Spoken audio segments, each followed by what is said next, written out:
शुरू करें। आज हम लोग का जो सबसे मुश्किल चैप्टर है जेपीएससी पेपर 2 के लिए, उसको शुरू करने वाले हैं। ठीक है, तो सबसे मुश्किल क्या है? सबसे मुश्किल आपका है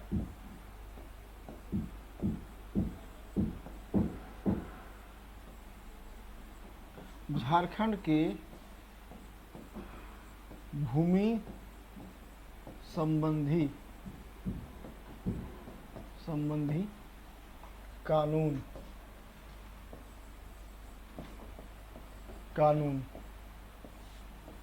इससे आपका आएगा 12 प्रश्न।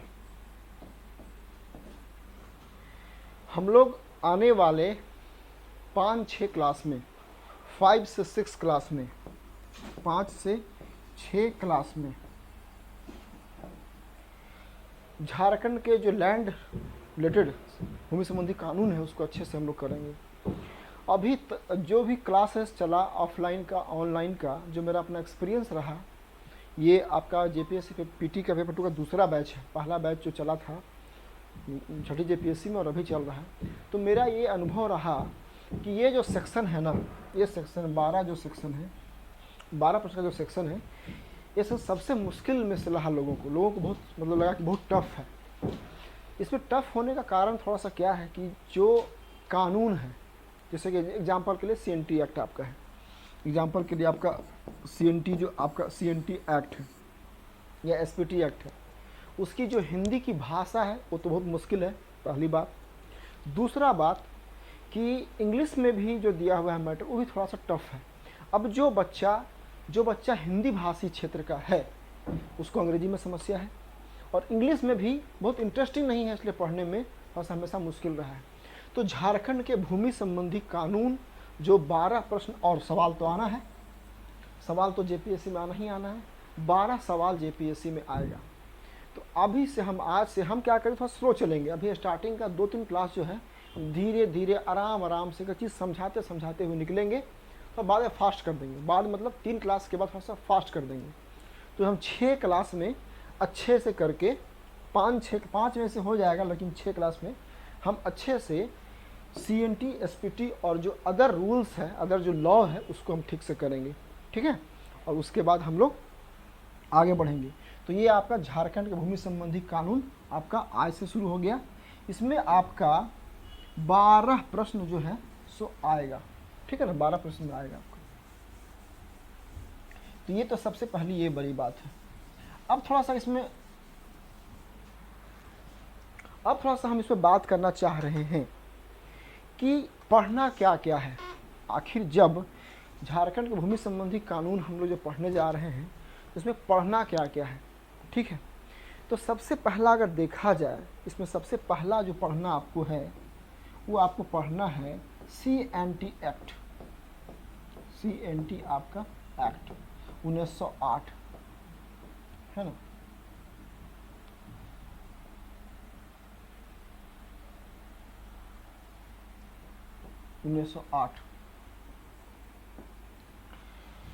छोटानागपुर टीनेंट एक्ट, हिंदी में छोटानागपुर काश्तकारी अधिनियम, ये पढ़ना आपका है। सबसे तो महत्वपूर्ण आपका यही है। दूसरा जो पढ़ना है, आपका एसपीटी एक्ट। SPT act 1949।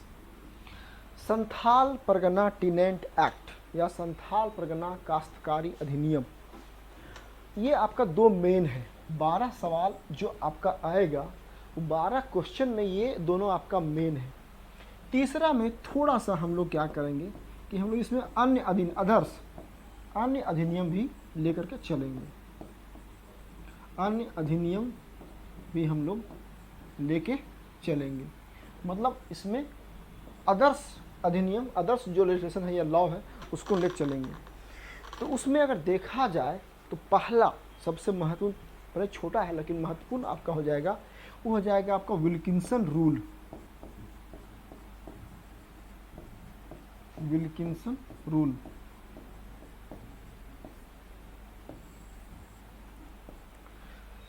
जो हमारा सीएनटी और एसपीटी एक्ट है जो लागू हुआ, इम्प्लीमेंट होना शुरू हुआ इंडिया में, एक आज़ादी से पहले और एक आज़ादी के बाद। CNT एक्ट आपका आज़ादी से पहले है और SPT एक्ट है आज़ादी के बाद। देखिए ध्यान से सुनिएगा, ये पहला, ये आज की क्लास और एक क्लास और जो 2 क्लास है ना, उसको ध्यान सुनिएगा, हर बात को, एक एक बात को, क्योंकि हम जो बात एक एक बात बोलेंगे उसके पीछे कुछ ना कुछ उद्देश्य छिपा होगा, ठीक है ना। तो आज़ादी से पहले और आज़ादी के बाद ये 2 अधिनियम लाया गया, और उसके बाद कुछ और है, जैसे विल्किंसन रूल है, उसके बाद एक और आपका है भूमि सुधार अधिनियम 1950। भूमि सुधार अधिनियम 1950 हम लोग इसका पढ़ेंगे। तो भूमि सुधार अधिनियम जो है वो वास्तव में CNT SPT एक्ट के ही तरह था। इसमें जो लैंड डिस्प्यूट या कुछ और ऐसी समस्याएं थी ज़मीन की, उसको सुलझाने का प्रयास किया गया इस कानून में। जब कानून हम लोग पढ़ेंगे तो हमको ध्यान में आएगा। उसके बाद आपका एक आया झारखंड भूमि अधिकतम सीमा अधिनियम 1961। उसके बाद आपका आया झारखंड भूमि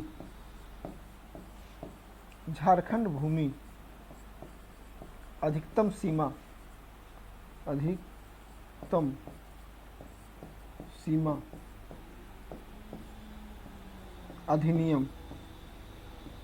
1961। झारखंड वास्तव में एक्चुअली ये अगर देखा जाए तो ये बिहार था। ये झारखंड वर्ड यहाँ पे नहीं होगा, ये वास्तव में बिहार था। बिहार भूमि अधिकतम सीमा अधिनियम 1961। चूँकि 1961 में झारखंड एग्जिस्ट नहीं कर रहा था, अपने अस्तित्व में नहीं था। लेकिन जब झारखंड बन गया 2000 को, तो ये बिहार वर्ड हटा के हम झारखंड कर लिए। थोड़ा सा इसके बारे में हम लोग बात कर लेंगे। और उसके बाद एक और है आपका भू अर्जन अधिनियम 2013। भू अर्जन अधिनियम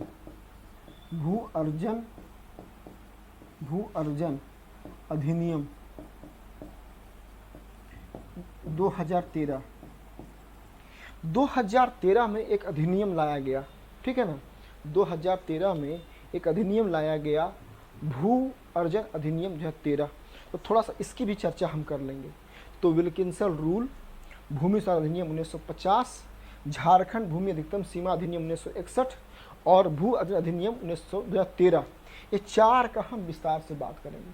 इस चारों को ख़त्म करने के बाद थोड़ा 2 लाइन का हम लोग और क्या काम करेंगे, क्योंकि जो CNT एक्ट था, CNT एक्ट 1908 में अमेंडमेंट किया गया और ये अमेंडमेंट हुआ 2016 में। ये इसलिए हम चर्चा कर रहे हैं कि इसका वर्ष महत्वपूर्ण है, क्योंकि JPSC की परीक्षा में अगर मान लिया सवाल आता है कि हाल ही के दिनों में CNT एक्ट में कब संशोधन किया गया, ध्यान सुनिएगा सारा बात को अभी, क्योंकि बहुत इंपॉर्टेंट, हम बहुत महत्वपूर्ण बात बता रहे हैं। और सरल शब्दों में ऐसा माना जाता है कि अधिनियम जो एक्ट है उसको इतना पजल कर दिया गया, भारी कर दिया गया है, लेकिन आप विश्वास रखिए हम आने वाले 6 क्लास में इसको इतना अच्छे से बताएंगे कि आपका आसान लगने लगेगा। तो पूछ सकता है सवाल कि कि किस वर्ष CNT एक्ट में अमेंडमेंट किया गया, तो वो वर्ष था 2016। रघुवर दास की सरकार थी और रघुवर दास सरकार ने इसमें अमेंडमेंट किया था। थोड़ा सा इसको भी हम लोग लास्ट में देख लेंगे। ये है आपका CNT amendment act, CNT amendment act 2016। अगर यहाँ थोड़ा दिखने में समस्या आ रही है तो हम थोड़ा सा यहाँ इसको अलग से लिख दे रहे हैं। ये है आपका CNT अमेंडमेंट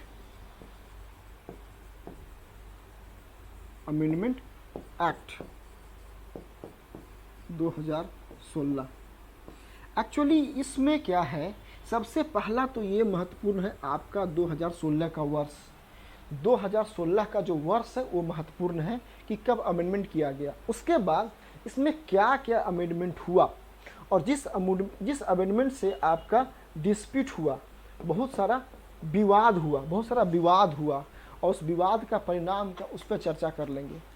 अब देखिए सवाल, जहाँ तक सवाल आने का बात है, जहाँ तक क्वेश्चन, क्योंकि देखिए हमारा झारखंड भूमि संबंधी जो अधिनियम है उसको पढ़ने का उद्देश्य ज्ञान की प्राप्ति करना तो होगा ही, किसी के लिए हो सकता है, लेकिन ज़्यादा उद्देश्य है परीक्षा पास करना। और परीक्षा में जो हमारा जो 12 क्वेश्चन है ना, 12 क्वेश्चंस में कम से कम हम लोग ऐसी रणनीति अपना के चलें कि कम काम में हमारा 8 से 10 सवाल हम लोग का ठीक हो जाए। 12 का 12 तो नहीं संभव है, लेकिन 8 सवाल भी आप ठीक कर लेते हैं तो इसका आपका जो स्कोर है पेपर 2 का बढ़ेगा।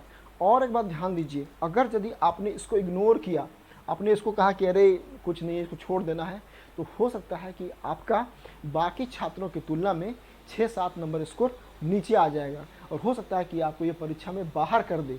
क्योंकि अबर की जो परीक्षा होगी जेपीएससी का, अगर पीटी में आरक्षण दे दिया, केस सभी चल ही रहा है, सब विवाद चल ही रहा है, टीम सरकार ने कमेटी बनाया है, तो पीटी में आरक्षण दे दिया तो पीटी आपका टफ होगा।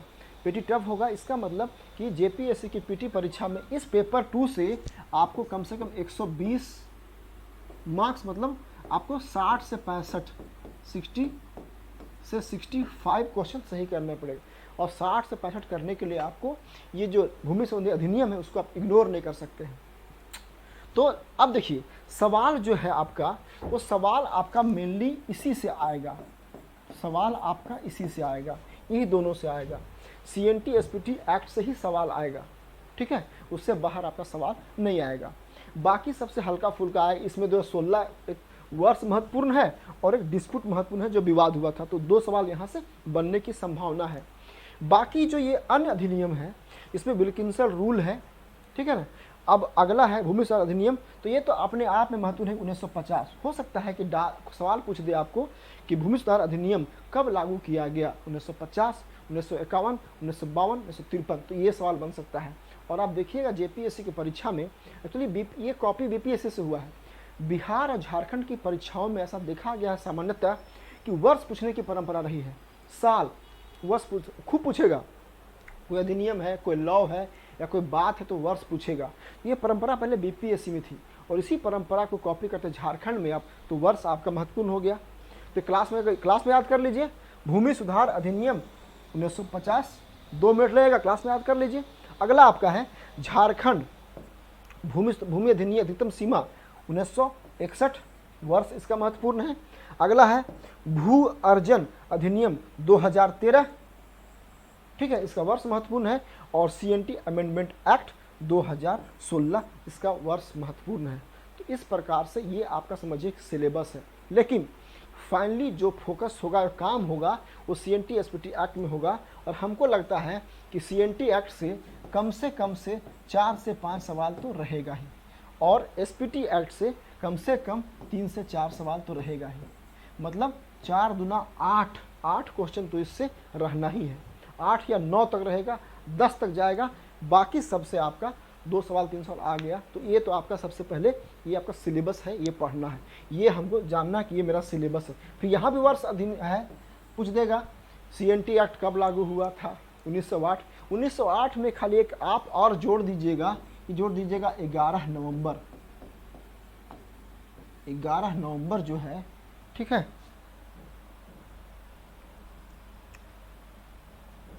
11 नवंबर जो है ये आपका वर्ष, ये 11 नवंबर जो है, ठीक है, सो आपका बहुत महत्वपूर्ण है कि सीएनटी एक्ट पास हुआ 1908 में, लेकिन कब, तो 11 नवंबर को। और दूसरा एसपीटी एक्ट 1949 में पारित हुआ। तो ये तो आपका सिलेबस है। अब हम लोग इसमें क्या करेंगे, हम लोग प्रयास कर रहे हैं, चूँकि बहुत ये मतलब इसमें जो आने वाला वर्ड है कुछ वो थोड़ा टफ है, टिपिकल है, तो उसके पहले कुछ इसके बैकग्राउंड में हम लोग बात कर लेंगे, ठीक है, और वहाँ से आगे बढ़ेंगे जिसमें कि क्लास आपको बोर भी ना लगे और हम लोग काम की बात कर लिए। मतलब सीएनटी एक्ट को शुरू करने से पहले, सीएनटी एक्ट जो शुरू होगा तो सीएनटी एक्ट को शुरू करने से पहले हम कुछ टेक्निकल या कुछ टर्मिनोलॉजी है उसको कर लेंगे। और उससे थोड़ा सा और पहले जो बैकग्राउंड रहा है आदिवासियों की ज़मीन को, वास्तव में एक बार क्या हुआ था, क्लास चल रहा था, लाइव क्लास चल रहा था, तो हम पूछे भी थे कि सीएनटी एक्ट इज़ गुड और बैड, मतलब अच्छा है या बुरा है, तो कुछ लोगों ने कहा भी था कि ये बुरा है। लेकिन वास्तव में जान लीजिए ये जो अधिनियम लाया गया था, ये अधिनियम झारखंडियों के हित में था और आदिवासियों के हित में था। अगर ये अधिनियम नहीं होता तो आज आदिवासियों के पास जो ज़मीन बची खुची है ना, उस ज़मीन को झारखंड के या बिहार कंबाइन बिहार के जो सेठ, साहूकार, ज़मींदार और बाद में भू माफिया जो आज बने हुए हैं डीलर, ठीक है ना, प्रॉपर्टी डीलर का काम करते हैं, सब खा जाते। और आदिवासियों के पास, संथालों के पास, मुंडाओं के पास, उराओं के पास कुछ अपना ज़मीन नहीं बचता।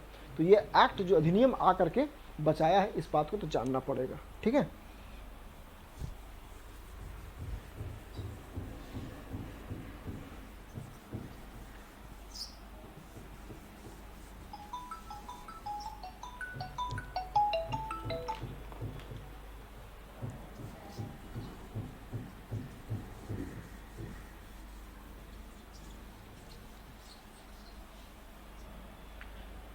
अब देखिए, हम लोग कानून कानून तो हम लोग पढ़ेंगे ही, कानून तो हम लोग पढ़ना है ही, लेकिन कानून पढ़ने से पहले थोड़ा सा बैकग्राउंड में हम लोग बात करेंगे।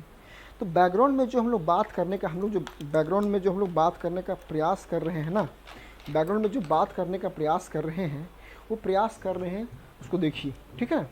तो देखिए, सबसे पहले क्या था, सबसे पहले क्या है कि यहाँ पे फॉरेस्ट है, झारखंड में आपका फॉरेस्ट है, और ये आपका ज़मीन है, लैंड है, लैंड है मतलब भूमि है। सारा लड़ाई अगर देखा जाए, और सारा अभी तो है ना, भूमि के लिए है लड़ाई। भूमि संबंधी असंतोष कितने को जान प्राण ले लिया। भूमि संबंधी लड़ाई हमेशा चलती रही है, आज भी चल रही है, और लोग जाने से हमेशा जाती रहती है। परिवार में आपस में भाई का भाई गुतिया मिलके सब मार काट भूमि कारण रहा है। झारखंड में जो नक्सलवाद पनपा, उसके कारण भी कारण था आपका मूल में लैंड का असंतोष, भूमि असंतोष था। और झारखंड की एक विशेषता है कि झारखंड एक ऐसा राज्य है जहाँ पे आदिवासी तो हैं ही, आदिवासी के साथ साथ यहाँ पे ज़मीन है, जंगल है। तो यहाँ पे जल जंगल ज़मीन, नारा आपका देखे होंगे, नारा आपका चलता है ना, है ना, जल जंगल ज़मीन, नारा आपका चलता है जल जंगल और ज़मीन। तो ये जल जंगल ज़मीन की ही बात हमेशा होती रही है। ठीक है। तो अब देखिए, यहाँ पे फॉरेस्ट है और यहाँ पे लैंड है, ये दो चीज़ है। अब इसको जो है, इसको सुरक्षित रखने के लिए, अगर इसको देखा जाए तो सुरक्षित रखने के लिए, सुरक्षित रखने के लिए मतलब इसको बचाने के लिए, मेरा यहाँ कहना है, इसको सुरक्षित रखने के लिए या सुरक्षा देने के लिए, ठीक है ना, कुछ प्रथा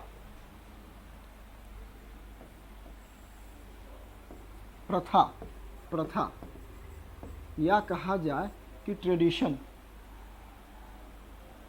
या कहा जाए कि ट्रेडिशन, ठीक है ना, ट्रेडिशन, प्रथा, ट्रेडिशन, और साथ में कानून, है ना, कानून जिसको बोल सकते हैं आप लॉज। तो ध्यान से सुनिएगा कि झारखंड में फॉरेस्ट को और लैंड को बचाने के लिए कुछ कानून बनाया गया। जैसे एग्जांपल सीएनटी एक्ट, जैसे एग्जांपल सीएनटी एक्ट, जैसे एग्जांपल एसपीटी एक्ट, जैसे एग्जांपल वन अधिकार कानून, वन अधिकार कानून, वन अधिकार कानून। देखिए, तो जमीन को और जो वन है उसको बचाने के लिए बनाया गया कानून, CNT act, SPT act, one अधिकार कानून। ये कंबाइंड रूप से बात कर रहे हैं, हम खाली लैंड का अलग और वन का अलग हम बात नहीं कर रहे हैं, क्योंकि ये हम आपको डालना चाह रहे हैं कॉन्सेप्ट कि ये सिर्फ बात जमीन की बात नहीं है, ये बात जंगल की भी है। ठीक है, ये बात सिर्फ जंगल की नहीं है, ये बात भूमि की भी है। तो ये दोनों को कंबाइन कर दिए। अब ऐसा कानून बनाया गया, ठीक है, बना कानून, लेकिन ऐसा कानून बनने से पहले कुछ प्रथाएं, ट्रेडिशन, कुछ प्रथाएं हमारे समाज में चलती आ रही थी। ठीक है ना। तो जो चलती आ रही थी समाज में हमारी प्रथाएं, ठीक है, तो उसमें आप एक सुने होंगे खुटकट्टी प्रथा, खुटकट्टी प्रथा।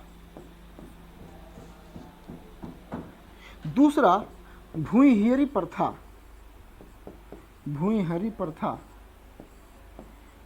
प्रथा। और अगला आपका कोड़कर, कोड़कर उसको बोला गया कोरकर भी, और एक बनगांव। ये 4 प्रथा को लेकर के हम लोग यहाँ पे बात करेंगे। तो इसका मतलब क्या है?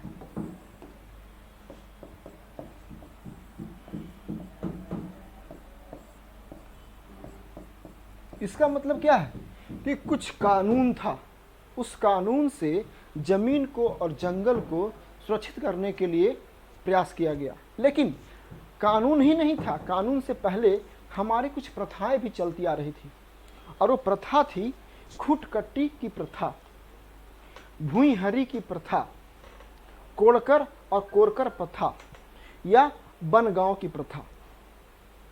ठीक है ना? अब देखिए, अगर हम इस प्रथा को समझ जाएंगे, अगर इस खुटकट्टी प्रथा को हम समझ जाएंगे, भूइंहरी प्रथा को समझ जाएंगे, ठीक है, और कोड़कर या कोरकर प्रथा को समझ जाएंगे, बनगांव को समझ जाएंगे, तब हमको धीरे धीरे आइडिया मिलना शुरू हो जाएगा कि वास्तव में आगे जाके जो रैयत बना, जो काश्तकार बना, टिनेंट हुआ या रैयत हुआ, ठीक है, या बहुत सारी और सारी बातें हुई, लगान टैक्स इम्पोज किया गया, लगान की दर तय की गई, और कैसे कैसे आदिवासियों को ज़मीन को बचाने का प्रयास किया गया, उस सारी बातें खुल के आएंगी। तो हम सबसे पहले डिस्कस करना चाहेंगे कि इन प्रथाओं को हम पहले बात कर लेते हैं। खुटकट्टी प्रथा हो, चाहे भूइंहरी प्रथा हो, या कोड़कर प्रथा हो, ठीक है ना?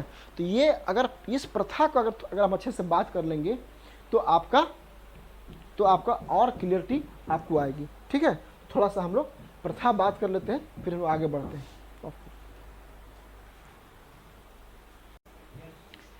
तो इसमें खुटकट्टी प्रथा, भूइंहरी प्रथा, कोड़कर और बनगांव, तो चारों को अलग अलग हम प्रयास किए समझाने का। अब देखिए, खुटकट्टी प्रथा में आइए। अब पहले इसके पहले जान लीजिए, मान लिया जाए ये पूरा जंगल है,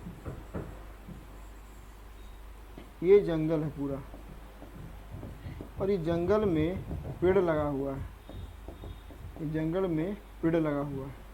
अगर मान लिया जाए किसी क्षेत्र में, किसी ज़मीन में यहाँ पे जंगल है और यहाँ पेड़ लगा हुआ है, अब यहाँ पे कृषि कार्य तो संभव नहीं है, और सरकार या पहले जो समय था मुग़ल सल्तनत, उसके बाद अंग्रेज़ आए, उसके बाद सब चलती गई व्यवस्थाएं, तो मैंने अंग्रेज़ के समय से ही या उसके पहले से। अब अगर वास्तव में कोई आदमी कोई यहाँ पे आएगा और इस अपने परिश्रम से, अपने मेहनत से आके सारा पेड़ को काटेगा, सारा पेड़ को इसको काट के हटाएगा, जब पेड़ को काट के हटाएगा तो ये ज़मीन क्या हो गया? ये ज़मीन हो गया कृषि के लायक।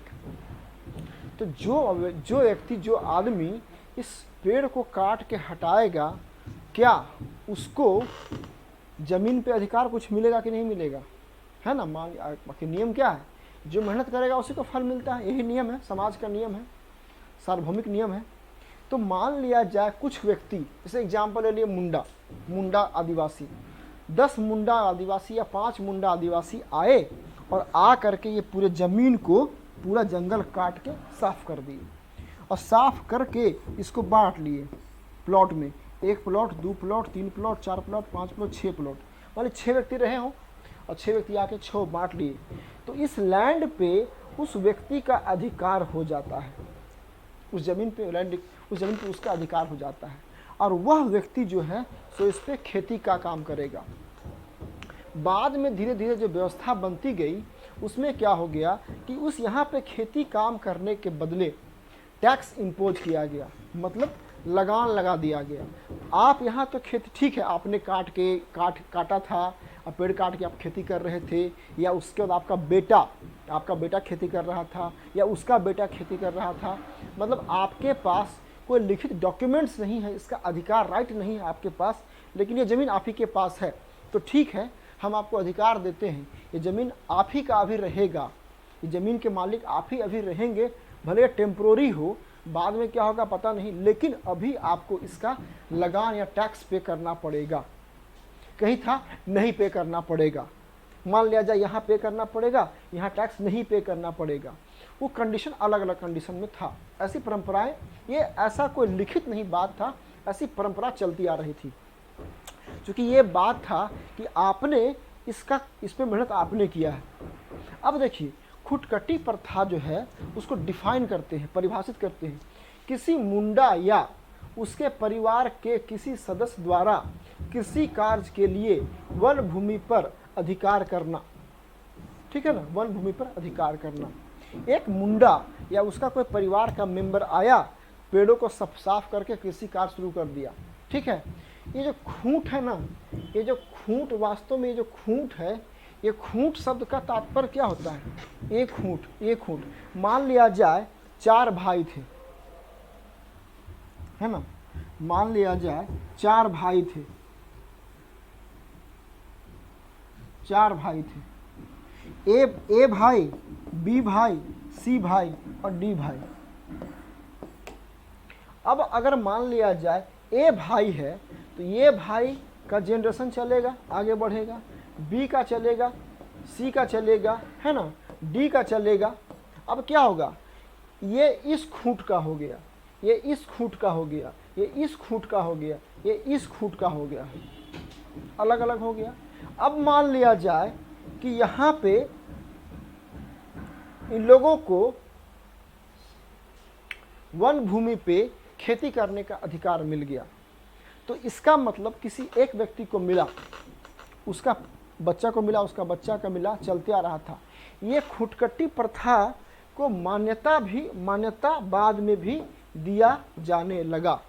क्योंकि अगर मान लिया जाए किसी के पास कोई ज़मीन है तो उसको अचानक नहीं छीन लेंगे।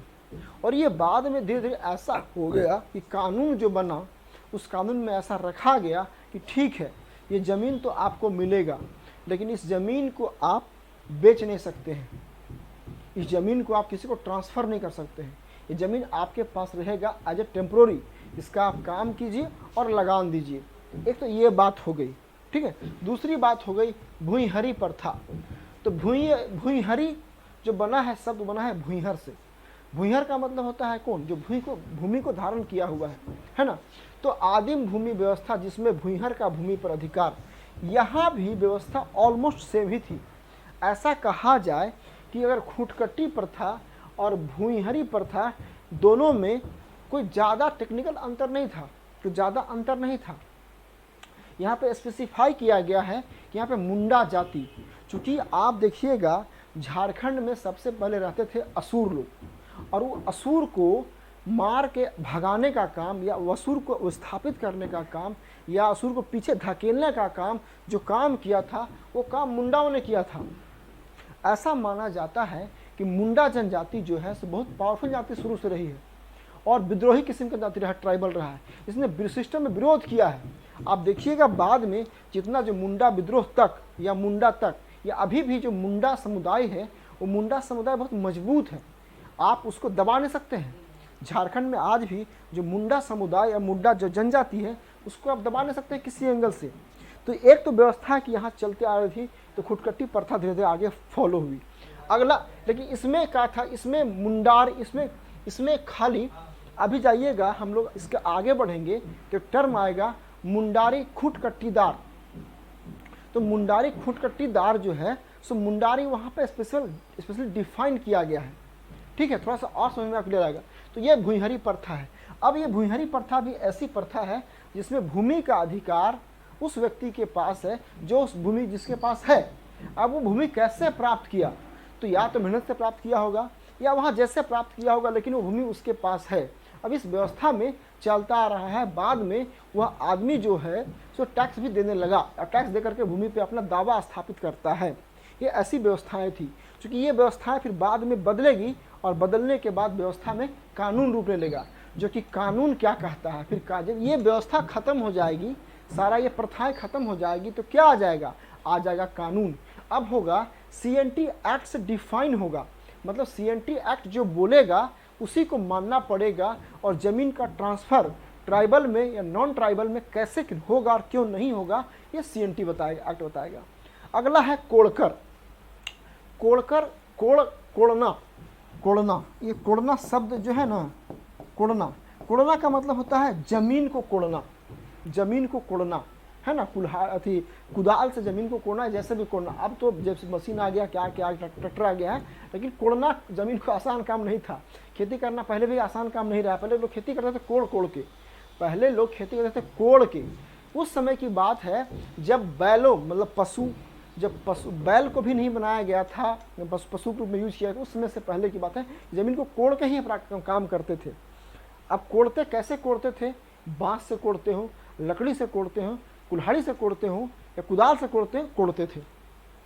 कृषि कार्य हेतु रैयत, कृषि कार्य हेतु रैयत द्वारा प्रति भूमि या टाण को भूमि को कोड़ कर कृषि योग्य बनाना।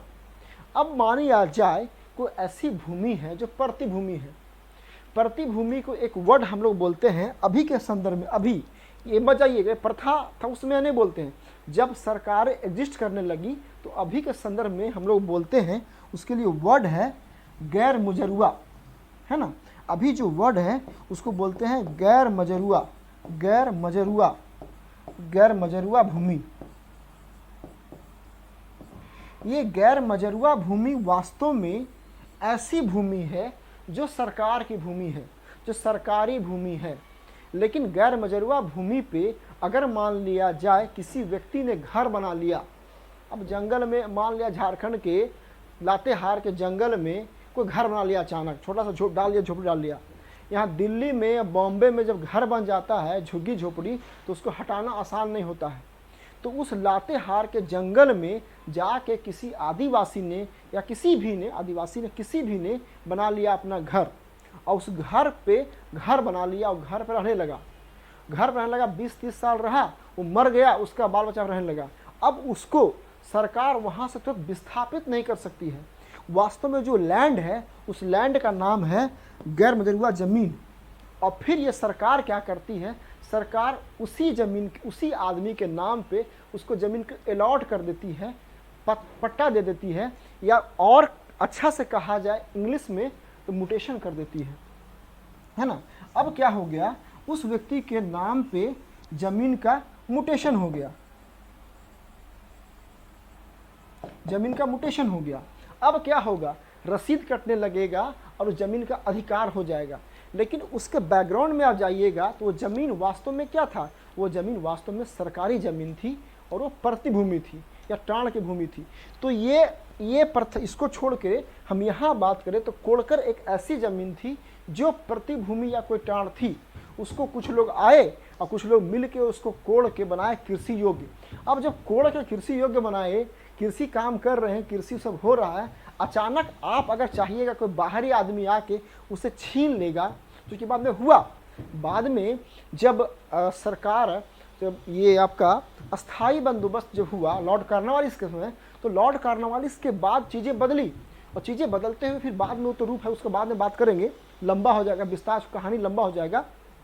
तो चीज़ें हुई, अब चीज़ें हुआ कि ये ज़मीन इसके पास है, इस ज़मीन इसको ले लो, इससे छीन लो, और इस ज़मीन का ऑक्शन होगा, नीलाम होगा, था ना। ये सूर्यास्त से पहले तक ज़मीन के लिए जो लगाएगा बोली उसको मिल जाएगा, है ना। सूर्यास्त कानून उसको बोलते थे, सनसेट लॉ। तो वो ज़मीन उसका हो जाएगा। अब हम मान लिया जाए कि हम ले लिए वो ज़मीन, तो उस ज़मीन का हम काश्तकार हो गए, हम टीनेंट हो गए, या कहा जाए हम रैयत हो गए। बाकी इसको और हम बताएंगे विस्तार से। अब ये ज़मीन मेरे पास आ गई, तो ये कोड़कर की व्यवस्था थी, और कोड़कर व्यवस्था में भी ज़मीन उसके पास रहता था। थोड़ा सा एक और प्रथा हम आगे बात डिस्कस करेंगे, इसका बनगांव का एक रोल नहीं है। ये जो बनगांव वाली प्रथा है उसका ज़्यादा रोल नहीं है CNT-SPT एक्ट में, लेकिन फिर भी थोड़ा सा चर्चा करके निकलेंगे तो ज़्यादा अच्छा रहेगा। तो ये आपका बनगांव था। बनगांव का देखिए क्या है, बिना राजस्व दिए गांव के लोगों द्वारा वन का उपयोग। आज 2020 है ना। 2020 में झारखंड में लोग जाते हैं जंगल, और जंगल से लाते हैं क्या क्या, सुन लीजिए। जंगल से काट के लाते हैं लकड़ी, चाहे लकड़ी कच्चा हो या सूखा हो, लाते हैं जंगल से ही। लकड़ी, पत्ते, सखुआ का पत्ता लाते हैं ना, जंगल से लाते हैं। दातून लाते हैं जंगल से तोड़ के, ठीक है ना। महुआ जाते हैं जंगल से चुनते। अच्छा देखिए, महुआ का भी इंटरेस्टिंग कहानी है।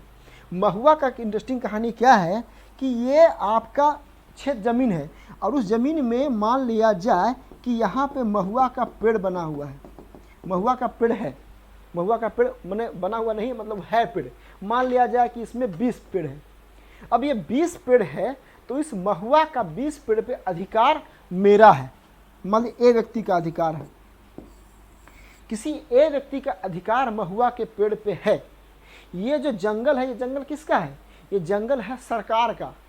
ये जंगल का मालिक कौन है? सरकार है। लेकिन हम एज ए रैयत, रैयत यहाँ पे बोलना अच्छा वर्ड नहीं होगा लेकिन चूंकि मिलता तो कोई वर्ड नहीं है, यहाँ पे हम एक मान लिया जाए, एक मान लिया रैयत मान लीजिए उसको, रैयत ऐसे होगा नहीं कि मान लिया जाए, क्योंकि रैयत हम बोलेंगे तो फिर बोलना पड़ेगा कि ज़मीन का अधिकार इसको है और ये टैक्स पे करता है, लेकिन नहीं, ये ए नाम का व्यक्ति है और ये महुआ का पेड़ पे कब्जा हुआ है और महुआ का जो फल है उसको लाया है। हम यहाँ कहना क्या चाह रहे हैं? हम यहाँ कहना चाह रहे हैं कि हम महुआ का पेड़ ला रहे हैं, लकड़ी काट रहे हैं, सूखी लकड़ियाँ, कंद, ठीक है, कंद, फूल, है ना, सब चीज़ ला रहे हैं। जंगली जानवर को हम मार के खा जा रहे हैं। हिरन तो खाते हैं पर बहुत हाल तक हिरन को लोग खाते रहे मार के, अभी खरगोश को, खरहा को लोग खाता है मार के, जंगल से पकड़ता है। लेकिन सरकार को हम इसके लिए राजस्व नहीं चुका रहे हैं। मतलब कि 2020 में भी ये सारा एक्टिविटी हो रहा है, लेकिन हम सरकार को क्या कर रहे हैं? सरकार को हम रेवेन्यू नहीं चुका रहे हैं। इसके बदले में अब थोड़ी है कि हम महुआ चुन के लाए 10 क्विंटल, तो सरकार को ऐसा बात चल रही थी, बीच में आया था जो सरकार थी रघुवर को बात किया गया कि ये अब महुआ चुनने वाले पे भी हम लोग टैक्स लगाएंगे। तो हमने महुआ चुन के लाए, मतलब हम जंगल, हम लोग वन का मैंने उपयोग किया और उसके बदले में राजस्व, बिना राजस्व दिए पूरा गांव का लोग बिना रेवेन्यू दिए, बिना टैक्स दिए हुए उसका यूज कर रहे हैं। ये बैकग्राउंड में इतना बताना जरूरी है कि यहाँ से शुरुआत होता है। अब आएगा कानून, और कानून आएगा तो ज़्यादा मज़ा आपको आएगा, तो सुनिएगा कि हाँ कानून में कैसे कैसे क्या हो रहा है। तो ये तो टर्म, ये तो बात हो गया आपका वनगांव। अब हम यहाँ कहना चाह रहे हैं खुटकट्ठी प्रथा को भी मान्यता दी गई, भुईहरी प्रथा को मान्यता दी गई, कोड़कर को भी मान्यता दी गई और वनगांव को भी मान्यता दी। वास्तव में जो वन अधिकार कानून जो आया था अभी हाल के दिनों में, उसमें भी कहा गया था कि जो वन के साथ जो पारंपरिक रूप से लोग जुड़े हुए हैं और जो वहाँ से अपना जीवन बसर कर रहे हैं, उनका अधिकार उसको छीन नहीं सकते हैं। ठीक है, एक कोई उनका एक तरह से तो कि मैंने मौलिक अधिकार जैसा हो गया है, उनका अधिकार है। तो ये इसका बैकग्राउंड था प्रथा में। अच्छा, अब ये प्रथा से क्या हुआ, एक बात अब और देखिए, खाली यहाँ पे ये बात स्वार्थ नहीं है ना कि जंगल को काट दिए और ज़मीन खेती बनाए। अगर मान लिया जाए इतना बड़ा लैंड है और इस लैंड में इतना बड़ा, मान लिया 25% लैंड में हम लोग खेती कर रहे हैं, लेकिन हम क्या कर रहे हैं, हम 75% जो लैंड है उस लैंड की सुरक्षा भी कर रहे हैं, सिक्योरिटी भी कर रहे हैं, मतलब उसकी हम सुरक्षा भी कर रहे हैं। तो एक तरह से ये जो उद्देश्य था, ये उद्देश्य था कि ज़मीन की रक्षा भी करना। तो ये सारा बात तो हम थोड़ा सा डिस्कस कर लिए। अब देखिए थोड़ा सा परिभाषा, अगर मान लिया जाए थोड़ा सा परिभाषा हम लोग कुछ डिस्कस और कर लें, थोड़ा सा और क्लियर होगा, तब सीधे हम एक्ट पे आएंगे। अधिनियम पे आने से पहले हम प्रथाओं पे बात कर लिए, कुछ डिफिनेशन का अगर हम बात कर लें, डिफिनेशन हम बात कर लें और उसके बाद हम एक्ट अधिनियम पे आएंगे, तो ज़्यादा आपको सहूलियत होगा या ज़्यादा आपको आसानी होगी। ठीक है,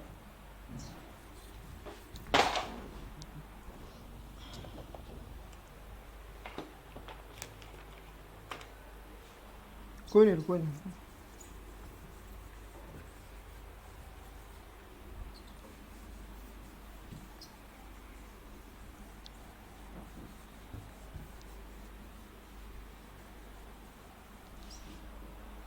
तो कुछ डिफिनेशन जो है,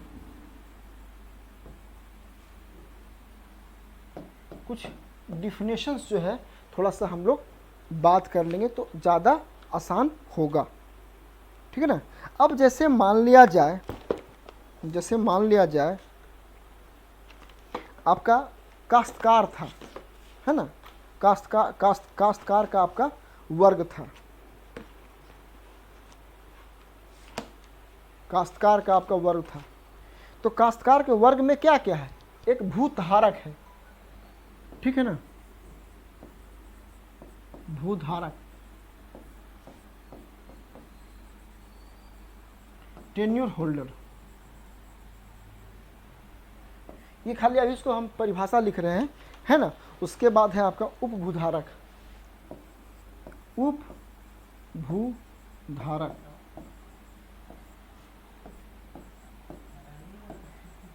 under tenure, under tenure holders, under tenure holders.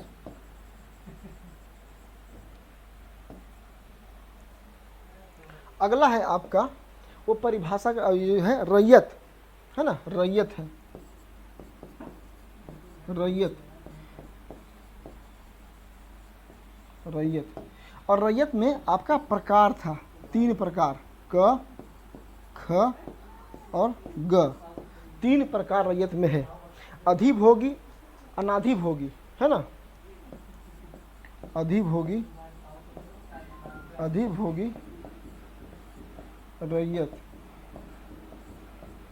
अनाधिभोगी रैयत, अनाधिभोगी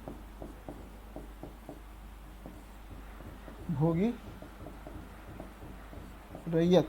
और तीसरा था आपका, वो था आपका खुटकट्टी रैयत, खुटकट्टी रैयत। इसका अंग्रेजी है ना आपका ऑक्यूपेंसी, नॉन ऑक्यूपेंसी, और उसके बाद खुटकट्टी रैयत। ये था आपका ऑक्यूपेंसी रैयत, ऑक्यूपेंसी, ऑक्यूपेंसी रैयत। ये था आपका नॉन ऑक्यूपेंसी रैयत, नॉन ऑक्यूपेंसी रैयत। और ये था आपका खुटकट्टी रैयत, खुटकट्टी रैयत। अब देखिए थोड़ा सा इसको हम लोग अगर समझ लें डिफिनेशन का, मतलब कुछ परिभाषा हम लोग समझ लें, तो थोड़ा धीरे धीरे हम लोग को और समझ, धीरे धीरे हम लोग को और आसानी होना शुरू हो जाएगा। तो सबसे पहले आपका है भूधारक, है ना, भूधारक या उपभूधारक। तो भूधारक और उपधारक की परिभाषा है, उसमें कहा गया है कि भूधारक वैसा व्यक्ति जो अपनी जमीन या किसी दूसरे की जमीन खेती कार्य के लिए धारण किए हुए हैं एवं लगान चुकाता हो एवं उसके वंशजों को उपधारक कहा गया है। अब देखिए ये जो भूधारक है, ये भूधारक जो आपका भूधारक जो टेन्योर होल्डर है, ये क्या कर रहा है, ये जमीन अपने पास रखा हुआ है और वो जमीन क्या कर रहा है, जमीन खेती कार्य के लिए यूज कर रहा है और उसके बदले में टैक्स चुकाता हो, लगान चुकाता हो। तो ये आपका भूधारक हो। ये कहीं नहीं कहा गया कि इस जमीन का मालिक यही होगा, ये बात ध्यान दीजिए कि इस जमीन का मालिक यही होगा, ऐसा नहीं। कुछ खास टेन्यूर में, कुछ खास समय के लिए, जो समय हो 10, 20 साल, 50 साल, ये जमीन रखेगा, इस पर खेती करेगा और सरकार को टैक्स चुकाएगा। अगला आपका है, और उसके जो बेटे होंगे वो क्या होंगे, वो बेटे होंगे उपधारक होंगे, है ना, जो बेटे होंगे उसका उपधारक होंगे, अंडर टेन्योर होल्डर्स। या तो बेटे या तो कोई वैसा और व्यक्ति जो उसका ज़मीन को लेकर के ट्रांसफर उसके पास होकर के ज़मीन को वो काम कर रहा है, कृषि काम का टैक्स चुका रहा है। अगला आपका है रैयत। तो रैयत आपका 3 प्रकार के होंगे। एक होगा आपका अधिभोगी रैयत, ऑक्यूपेंसी रैयत। अधिभोगी रैयत वैसे होंगे, वैसे रैयत जिन्हें अपनी ज़मीन पर अधिभोग का अधिकार है। अब ये वास्तव में एक तरह से कहा जाए कि सिंबॉलिक मालिक यही है, इस ज़मीन का उपभोग यही कर रहा है। दूसरा है अनाधिभोगी, ऐसे रैयत जिन्हें अपनी भूमि पर अधिभोग का अधिकार नहीं है। रैयत तो वो है लेकिन उस पे ज़मीन पे उसको अधिकार इन द सेंस करने का मतलब है कि वो किसी पे डिपेंडेंट है, उसके वो उस पर खेती काम कर रहे हैं लेकिन वो डिपेंडेंसी जुड़ी हुई है, वो उसके एक्चुअल रैयत नहीं है। ठीक है, ये थोड़ा सा टेक्निकल दोनों में डिफरेंस है। और तीसरा हुआ खुटकट्टी रैयत, ऐसे रैयत जिन्हें खुटकट्टी अधिकार प्राप्त हो। अब खुटकट्टी अधिकार प्राप्त अगर कोई है तो उसको बोलेंगे खुटकट्टी रैयत। अब खुटकट्टी क्या है, तो खुटकट्टी व्यवस्था वहीं से पीछे से आएगा। ऐसा व्यवस्था जहाँ कोई आया होगा, मुंडा समुदाय का लोग आए होंगे, ज़मीन जंगल को काटे होंगे और ज़मीन को अपने खेती लायक बनाए होंगे, तो खुटकट्टी उनको खुटकट्टी प्रथा के अनुसार हुनकटी प्राप्त है और वो ज़मीन अभी वो ज़मीन के वो रैयत हैं तो होंगे। तो इस प्रकार से आपका थोड़ा सा हम डिफाइन करके चलेंगे तो ये ज़्यादा हमको आसानी होगा, ठीक है ना। जो डिफाइन करेंगे तो ज़्यादा आसानी होगा। अब देखिए एक डिफिनेशन आपका है कृषि वर्ष, है ना, ये आपका डिफिनेशन है कृषि वर्ष। तो कृषि वर्ष में क्या डिफिनेशन है, किसी स्थानीय क्षेत्र में किसी कार्य के लिए प्रचलित एक समय, छोड़ दीजिए कब से कब, मतलब एक समय मान लिया जाए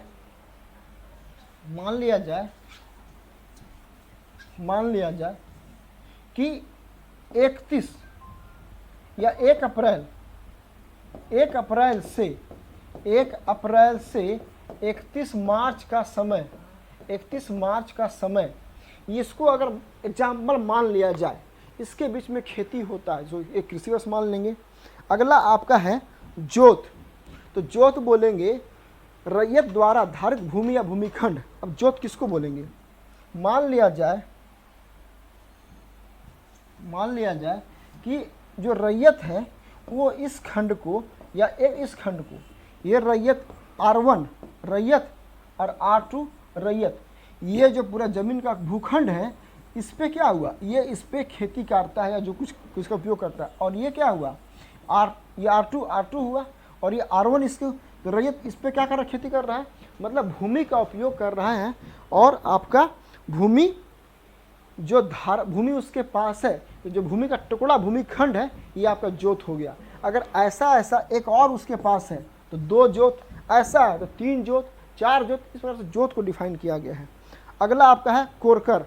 कोड़कर तो हम बताइए दिए कि वह भूमिखंड जिसे मुख्यतः धान की खेती के लिए कोड़ कर चौड़ा बनाया गया है, वैसा भूमि जिसको धान की खेती के लिए कोड़ करके चौड़ा बनाया गया है और ये जो है सो खेती करने के लिए काम में लाया गया है, इसको बोलेंगे कोड़कर। अगला है आपका भूस्वामी। तो भूस्वामी का डेफिनेशन है जिसके अधीन रैयत या काश्तकार भूमि धारण करता हो और लगान देता हो। जैसे सरकार, अगर मान लिया जाए सरकार क्या कही कि सरकार क्या कही, मान लिया जाए ये पूरा ज़मीन था, इसको 4 भागों में बांट दी और ये दे दी रैयत 1 को, रैयत 2 को, रैयत 3 को और रैयत 4 को। लेकिन वास्तव में सरकार ही क्या करे, सरकार ही इसका मालिक है, मतलब इस ज़मीन का मालिक सरकार है और सरकार ने विभिन्न रैयत को दिया हुआ है और रैयत खेती करेंगे और उसका टैक्स जमा करेंगे। हो सकता है इस सरकार के बदले कोई बड़ा ज़मींदार भी हो सकता है इसमें ज़मींदार भी हो, ठीक है, वो ज़मीन का ज़मींदार है और ज़मीन का ज़मींदार अपने रैयत को ज़मीन दिया हुआ है और रैयत उस पर खेती करते हैं और उसके बदले में लगान टैक्स पे करते हैं ज़मींदार को, और ज़मींदार ऊपर अपना सरकार को पे करते हैं, खुद रखता हो, ऐसी व्यवस्था बनी हुई है। तो यहाँ ज़मींदार भी हो सकता है या सरकार भी हो सकती है। अगला है आपका,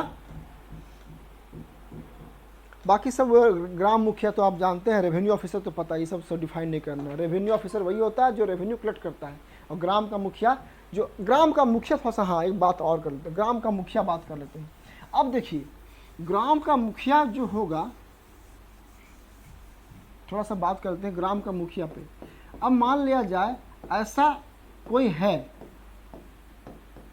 मान लिया जाए कि इसमें इतना ज़मीन है, सब लैंड बटा हुआ है ना, ये ज़मीन है, ये ज़मीन है, ये सब लैंड है, ये सब ज़मीन का टुकड़ा है, भूमिखंड है, जोत है, और वो किसी रैयत को दिया हुआ है। एक को ये R1 ये R2 ऐसा करके सब बांटा हुआ है।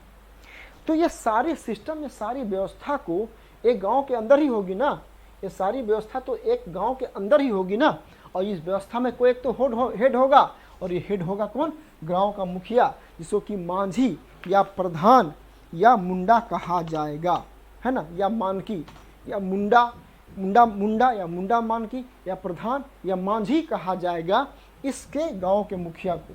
तो इस प्रकार से सिस्टम चलता आ रहा था। ये थोड़ी सी बेसिक बातें या बेसिक स्टोरी हम लोग कर लिए। अब इसमें जो मेन बात करना है वो बात हम लोग एक्ट को उठा करके करेंगे कि ये CNT एक्ट है, 11 नवंबर 2008 को, 11 नवंबर 1908 को ये पारित किया गया। John H. हॉफमैन इसके मतलब ब्लूप्रिंट इसका तैयार किए थे, लिखे थे, और फिर वहाँ से हम स्टार्ट करेंगे। स्टार्ट में इसमें 3-4 बातें और होगी। अध्याय चैप्टर, आपका चैप्टर।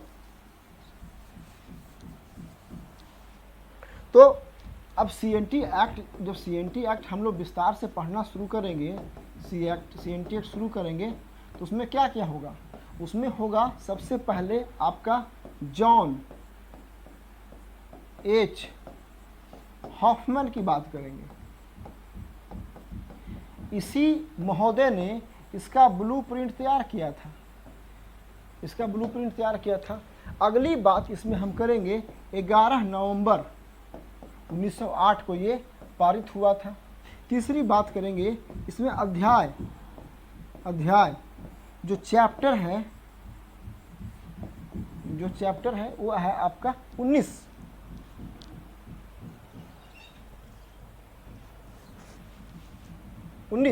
और फिर बात करेंगे आपका इसमें जो धारा है ना, या जो सेक्शंस है, धाराएं कह लिया जाए, धाराएं, ये आपका है 271 और ये आपका है 19।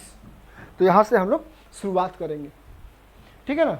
तो सीएनटी जब शुरुआत करेंगे तो सबसे पहले जॉन एच हॉफमैन, ये व्यक्ति थे जो इसका ब्लूप्रिंट, वास्तव में ये जो अधिनियम है ना, ये अधिनियम 1903 में ही बन गया था। और इनके प्रयास से बना, जॉन एच हॉफमैन के प्रयास से इसका ब्लूप्रिंट ही तैयार किए थे। ये लागू हुआ कानून 11/1908। इस कानून के अंतर्गत अध्याय या चैप्टर जो है सो 19 चैप्टर है। और इस अधिनियम के अंतर्गत जो धाराएं, जो सेक्शंस हैं, वो 271 सेक्शन है। अब देखिए, आपको 2 बात इंपॉर्टेंट है। जब धारा है 19, चैप्टर है 19, आपको ये 1900 एक बार पढ़ना ही चाहिए, याद करना चाहिए।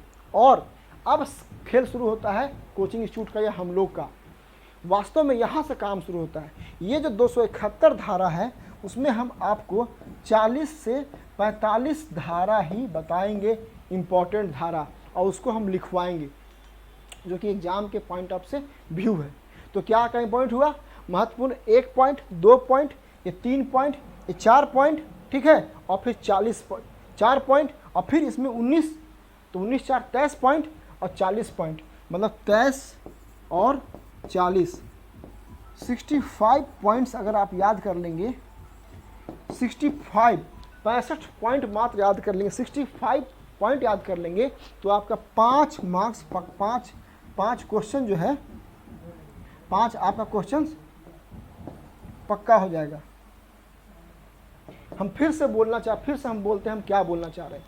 हम बोलना चाह रहे हैं कि सीएनटी एक्ट में कितना पढ़ लिया जाए कि हमारा 5 क्वेश्चन पक्का हो जाएगा। तो हम बोल रहे हैं कि 65 पॉइंट्स पढ़ लिया जाए तो हमारा पक्का हो जाएगा। अब कैसे इसको काउंट कर रहे हैं सुनिए। सबसे पहले 1 पॉइंट इसका हॉफमैन होगा ना, फैक्ट होगा। दूसरा इसका वर्ष और डेट। तीसरा चैप्टर 19। चौथा धाराएं 271 है ना, 271।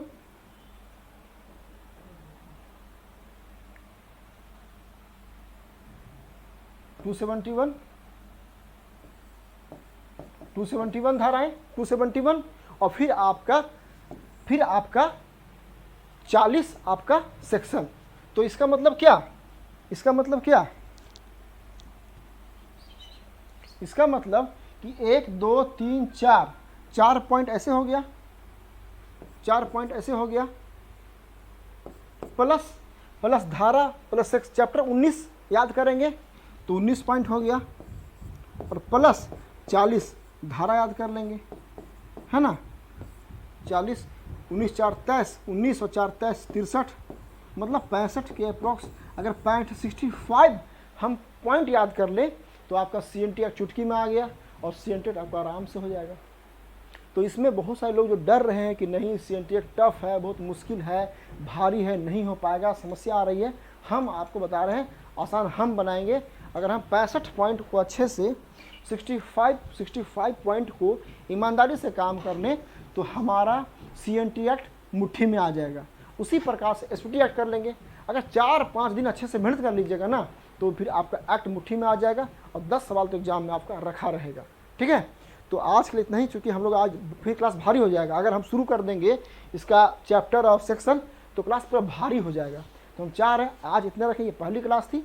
दूसरी क्लास में हम बात करेंगे चैप्टर के साथ, चैप्टर पर लिखा देंगे। अच्छा सुन लीजिए, जो उनका इंग्लिश मीडियम है हम प्रयास करेंगे कि लिखवाएंगे हिंदी भी और साथ थोड़ा सा अंग्रेजी भी डिस्कस कर दी, इसमें कि आपको समस्या ना रहे। और एक बात जान लीजिए, जिनका हिंदी मीडियम भी है ना, उनको भी अंग्रेजी पढ़ना चाहिए। अब वहाँ पे था ना, वहाँ था ना भूधारक, टेन्योर होल्डर, तो भूधारक पर बोल रहे तो नहीं ध्यान में आ रहा है, जब बोले टेन्योर होल्डर तो ज़्यादा अच्छे से चीज़ें ध्यान दिमाग में आ रही है। तो हम इस क्लास में ये जो CNT SPT एक्ट है उसे मिला कर मिक्स करके पढ़ाएंगे, ठीक है ना, मिक्स करके पढ़ाएंगे आपका हिंदी अंग्रेजी में। अगर आपको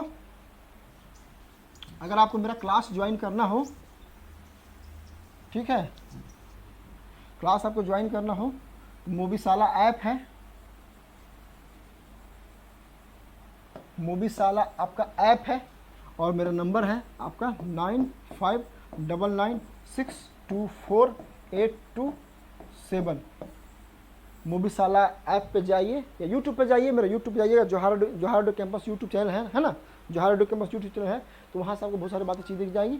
मेरा क्लास चल रहा है ऑनलाइन भी, ठीक है, तो आप ऑनलाइन क्लास ज्वाइन कर सकते हैं, ऑनलाइन क्लास ज्वाइन कर सकते हैं मेरा। क्योंकि हम पूरा जो है यूट्यूब पे मुश्किल से 1 या 2 क्लास आएगा, पूरा क्लास विस्तार से तो आएगा नहीं, क्योंकि संभव नहीं है। हाँ, तो चूँकि एक माध्यम है प्रचार का, तो 2 क्लास समझेंगे यूट्यूब पे, बाकी जो रेस्ट क्लास है उस सब मेरे ऐप पे आएगा। तो अगले क्लास में हम शुरू करेंगे चैप्टर वाइज, पहले बात करेंगे 19 चैप्टर का, हिंदी में भी अंग्रेजी में भी, फिर उसका कंटेंट, उसका क्या मैटर है, और फिर धारा के साथ कौन कौन धारा इंपॉर्टेंट है उसको लिखाते हुए निकल जाएंगे, समझाते हुए, तो आपका 6 दिन के अंदर आप तैयार हो जाएगा। ठीक है, तो आज के लिए इतना ही। All the best. अगर आपको अच्छा लग रहा है मेरा क्लास या तो थोड़ा सपोर्ट कीजिए, मेरा जब देखते हैं वीडियो तो लाइक कर दीजिए, कुछ कमेंट कर दीजिए अच्छे बातें, और उसके बाद थोड़ा सा मेरा चैनल अभी नया चैनल है, सब्सक्राइब कर लीजिए। झारखंड के लेवल पे इतना हम मुश्किल से मतलब काम करने का प्रयास कर रहे हैं, तो सपोर्ट कीजिएगा आप लोग, तो और अच्छा से काम करने का उत्साह बढ़ेगा। ठीक है, तो आज के लिए इतना ही। All the best.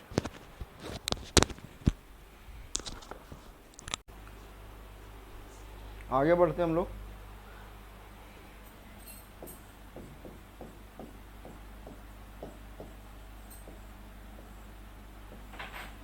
अब CNT एक्ट में जो अब समय है ना, आज का जो क्लास है, ये क्लास है याद करने वाला। अध्याय मैंने चैप्टर के साथ और धारा के साथ, ये आपको आज याद करना पड़ेगा, क्योंकि कभी का मैक्सिमम जो सवाल पूछेगा धारा से ही पूछेगा। ठीक है ना, तो हम लोग आज का जो क्लास है सिर रटने वाला है। शुरुआत करते रहे अध्याय 1 से। अध्याय जो 1 आपका है, अध्याय जो आपका 1 है, मतलब चैप्टर जो आपका 1 है, अध्याय 1, इसमें जो है वो आपका धारा 1 से लेकर के धारा 3 तक है। ठीक है ना,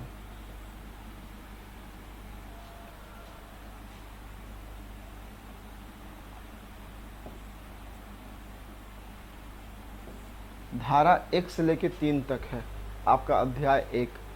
और अध्याय में 1 का सब्जेक्ट क्या है? इसका सब्जेक्ट है, इसका जो सब्जेक्ट है वो है आपका परिभाषाएं। परिभाषाएं है ना, इसमें सारी परिभाषाएं दी गई हैं, परिभाषाएं दी गई है।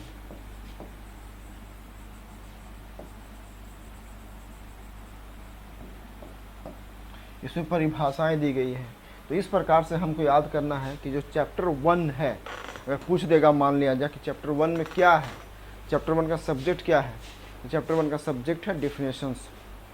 वास्तव में इसमें उसका संक्षिप्त नाम अधिनियम का, अधिनियम कब लागू हुआ, ठीक है, और कुछ परिभाषाएं, जिस परिभाषा में जो परिभाषा है क्या क्या क्या, तो हम बाद में बात करेंगे। तो अभी हम लोग पहले याद करने वाला जो काम है उसको कर लेते हैं। अध्याय के साथ, अध्याय में अध्याय धारा से कितना है और उसका विषय कितना है, तो ये हो गया आपका चैप्टर नंबर 1। अब आपका है चैप्टर नंबर 2, अध्याय 2। अध्याय से करेंगे हम लोग, है ना। अध्याय आपका है 2, इसमें जो है सो धारा आपका 4 से लेके 8 तक है, और इसका विषय जो है सो है काश्तकारों का वर्ग।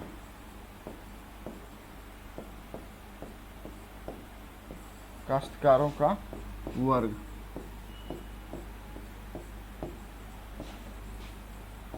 Classes of tenant, classes of tenants. अब देखिए, मान लिया जाए आपसे पूछेगा, सीधे पूछ देगा कि काश्तकारों का वह जो वर्ग है, कल हम लोग बात किए थे ना भूधारक के बारे में, रैयत के बारे में, खूंटकट्टी जो अधिकार प्राप्त रैयत है उसके बारे में, ये सारे जो काश्तकार जो टेनेंट का वर्ग है वो किस में है। अगर मान लिया जाए अचानक आ गया कि काश्तकार या काश्तकार किस धारा में है, ऐसे हम लोग 1 से लेके धारा 35 तक या 32 से 35 तक हम लोग पूरा याद करेंगे सिलसिलेवार ढंग से। लेकिन मान लिया एकदम याद भी नहीं है, थोड़ा सा गेस भी करना हो तो गेस कैसे कीजिएगा। अब दिया हुआ काश्तकार का वर्ग और उसमें दिया है आपका विकल्प धारा 6, धारा 11,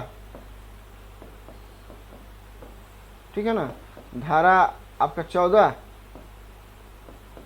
और धारा आपका 26। अब सीधे है कि धारा 11 और 14 और 26 तो होगा ही नहीं, क्योंकि जो काश्तकारों का वर्ग है, जो क्लासेस ऑफ टेनेंट्स है, वो किस धारा में है, वो धारा आपका है 4 से 8। तो इस प्रकार से हम लोग याद करेंगे। अच्छा, एक बात और जान लीजिए, CNT SPTX अगर आपको कमांड करना है अच्छे तरीके से तो अंग्रेजी से भागना नहीं होगा। हिंदी में तो करेंगे ही करेंगे, हिंदी में तो करेंगे ही करेंगे, लेकिन आपको इंग्लिश भी जानना चाहिए, क्योंकि आपको हो सकता है कि ऐसा फंसे तो आपको समस्या आए तो आपको अंग्रेजी ही काम आएगा, है ना। तो आपका चैप्टर नंबर अध्याय 1 में क्या था, अध्याय 1 में धारा 1 से लेकर 3 है और इसमें सारी परिभाषाएं दी गई हैं, डिफिनेशंस दे गया है। अगला आपका है अध्याय नंबर 2। अध्याय नंबर 2 कितना है, धारा 4 से 8 है। प्रयास कीजिए तो क्लास याद कर लीजिएगा, मतलब क्लास वीडियो लेक्चर देखते देखते आप याद कर लीजिएगा, अगर प्रयास कीजिएगा तब उस मूड से बैठिएगा पढ़ने। तो अध्याय 2 में धारा 4 से 8 है और इसमें काश्तकारों का वर्ग है, क्लासेस ऑफ टेनेंट है। काश्तकार कौन कौन है ये अब यहाँ बात नहीं करेंगे, यहाँ बात करें तो लेंदी हो जाएगा। यहाँ पे काश्तकारों का वर्ग है। तो इस प्रकार से आपका ये अध्याय 2 हो गया। इसी तरह से अध्याय 3, 4, 5 से लेकर 19 तक और धारा 271 तक हम लोग बात करेंगे, ठीक है ना। ये हो गया आपका अध्याय आपका 2 हो गया। अब आता है अध्याय 3, है ना, अध्याय 3।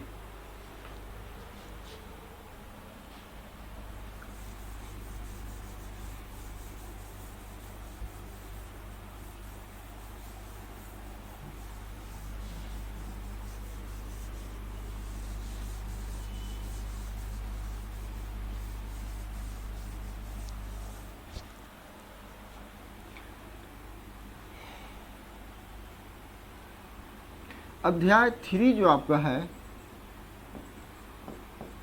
अध्याय 3 जो है ये आपका धारा 9 से 15 है, धारा 9 से 15 है और इसमें आपका भूधारक की बात की गई है, भूधारक की बात की गई है, ठीक है ना।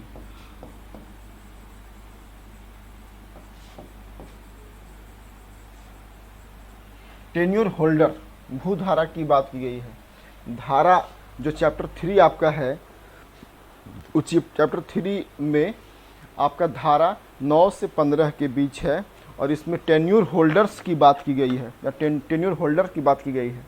अब देखिए, भूधारा की जो परिभाषा थी, भूधारा की परिभाषा हम लोग कल बात किए थे, दोबारा फिर से बोल दे रहे हैं। भूधारा का अर्थ है कि वैसा व्यक्ति जिसने भूमि को धारण किया हो। भूमि का धारण करने का मतलब क्या है, जिस व्यक्ति के पास भूमि है और वो भूमि क्या कर रहा है, वो उसका रैयत नहीं है। भूधारक में और रैयत में डिफरेंस है। रैयत एक प्रकार से कहा जाए कि टेम्पोररी उसका मालिक हो जाता है, भूधारक उसका मालिक नहीं होगा। उसके पास कुछ खास समय के लिए ज़मीन रहेगा और वो ज़मीन पे खेती का काम करेगा, ठीक है, ज़मीन उसके पास है। तो ये आपका चैप्टर थोड़ा सा और देखिए, अभी यहाँ पे विस्तार करेंगे नहीं, हम एकदम शॉर्टकट में चलेंगे यहाँ पे, इसलिए कि यहाँ विस्तार नहीं करना। विस्तार हम लोग फिर बाद में पूरे अच्छे से विस्तार करके पढ़ेंगे, लेकिन यहाँ पे चूँकि अभी याद करने वाली बात है, मेमोराइज करना है आपको। याद क्या करना है, अध्याय 3 में धारा 9 से 15 है और उसमें भूधारा की बात की गई है, टेन्योर होल्डर की बात की गई है, ठीक है ना। अध्याय आपका 3 हो गया। उसके बाद आपका अध्याय आता है 4, है ना, 4, अध्याय 4, अध्याय 4, अध्याय 4 में जो है वो धारा आपका 16 से 36 के बीच है, ठीक है। और इसमें रैयत की बात की गई है, इसमें रैयत की बात की गई है, रैयत की बात की गई है।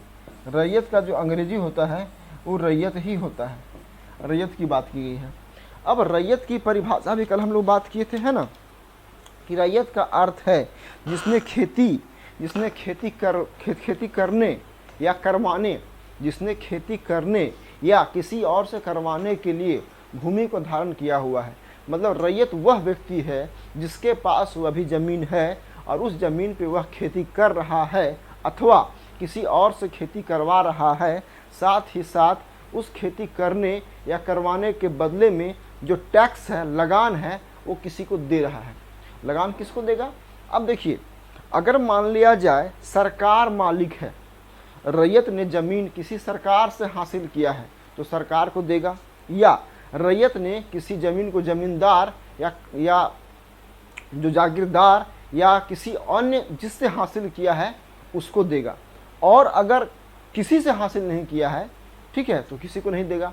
लेकिन ऐसी ज़मीन की संख्या बहुत कम थी कि आपको टैक्स न दे, कोई न कोई उसके ऊपर ऐसा सिस्टम बना हुआ था जहाँ पे टैक्स इम्पोज किया जा रहा था और टैक्स देना पड़ रहा था।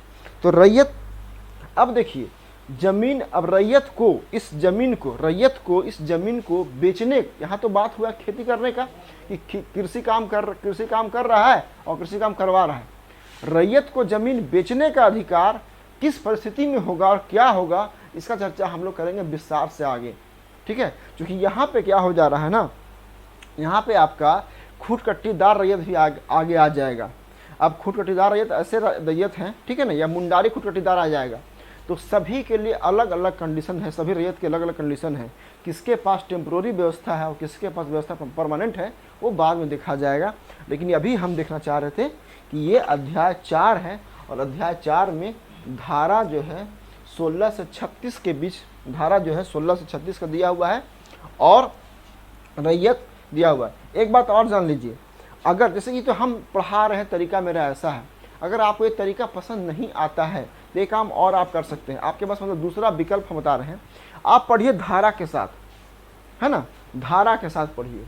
जैसे कि धारा 1 में क्या, धारा 2 में क्या, 3 में क्या, 4 में क्या, से लेके 271 तक है। लेकिन ये थोड़ा सा मुश्किल हो जाएगा। अब मात्र जेपीएससी पेपर 2 में 12 सवाल, जिसमें सीएनटी एक्ट आएगा 4 से 5 सवाल, तो 4 सवाल के लिए 271 धारा याद तो कोई करेगा नहीं। यहाँ पे जब इतना आर्टिकल याद करना पड़ता है इंडियन पॉलिटी में और याद करना पड़ता है एमएनएम से, तो करते ही नहीं लोग हैं, पूरा नहीं करते हैं, तो यहाँ संभव नहीं। इसीलिए हम क्या किए कि इससे बचने के लिए, इतना जो भारी हो जाएगा, टफ हो जाएगा, इस व्यवस्था से बचने के लिए हम व्यवस्था चेंज कर दिए। चेंज क्या कर दिए, हम ऐसे कर दिए 19 तक हमको भार पड़ेगा। अब उसके बाद क्या करेंगे, हम 19 चैप्टर ख़त्म करने के बाद धारा चुन लेंगे और धारा पिक कर लेंगे 40 से 50 के आसपास। इस धारा में ये बात है, ऐसे बनता है, इससे आपका आसान हो जाएगा।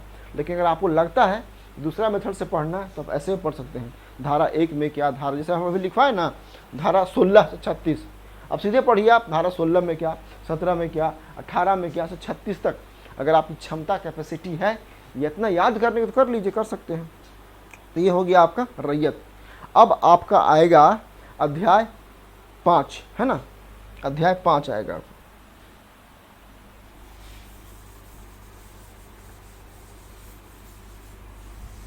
अध्याय 5,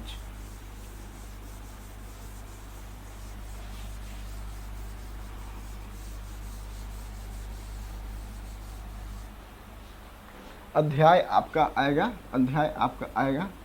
5।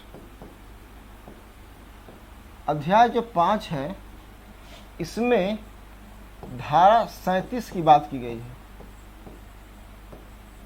धारा, इसमें एक ही धारा है और वो धारा है 37। अब अगर इस प्रकार का हो कि एक चैप्टर में एक ही धारा हो तो ये धारा कितना इम्पोर्टेंट हो सकता है ये आप समझ सकते हैं कि ये धारा कितना महत्वपूर्ण हो सकता है ना। और इसमें क्या है, खुटकट्टी अधिकार प्राप्त रैयत, रैयत हैविंग खुटकट्टी राइट्स, ठीक है ना। अब इसमें है क्या चैप्टर में, तो खुटकट्टी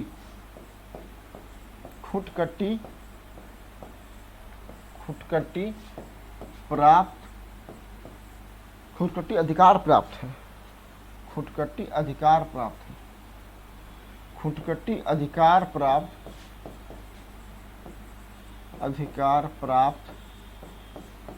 अधिकार प्राप्त रैयत, हाँ, रैयत हैविंग खुटकट्टी राइट, ठीक है ना, रैयत हैविंग खुटकट्टी राइट्स,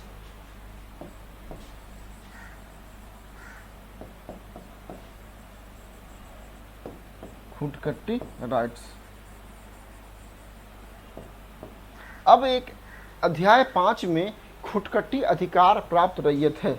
खुटकट्टी अधिकार प्राप्त रैयत का अर्थ है, ठीक है ना, कि वह व्यक्ति जिसने मुंडाओं के खूंट परंपरा से भूमि अधिभोग का अधिकार ग्रहण किया हो, ठीक है ना, फिर से बोल दे रहे हैं, एक ऐसा व्यक्ति जो मुंडाओं की खूंट परंपरा से चलते आ रहा था। हुआ क्या था व्यवस्था में, मुंडा लोगों ने अपने जमीन, जो जंगल युक्त जमीन थी, उसको सफाई किया और पेड़ों को काटा और इस मेहनत के बदले में वो जमीन का अधिकार प्राप्त किया खेती करने के लिए।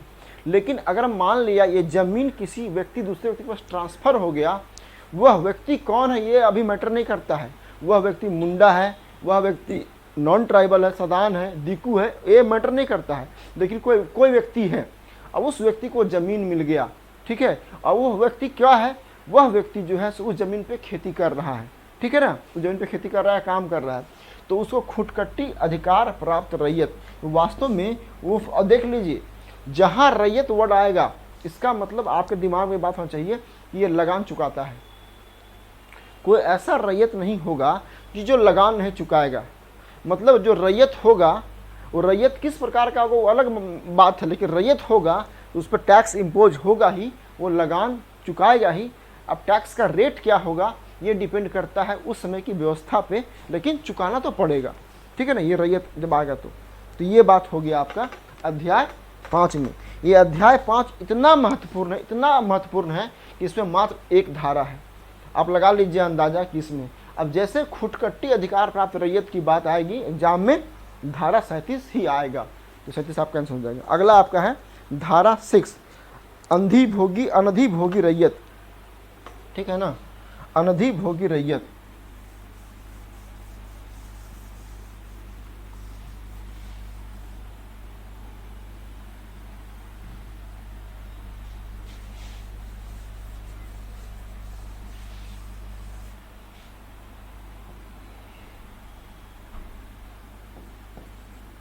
अध्याय हो गया आपका 6 हो गया ना, हाँ 6 हो गया, अनधिभोगी रैयत।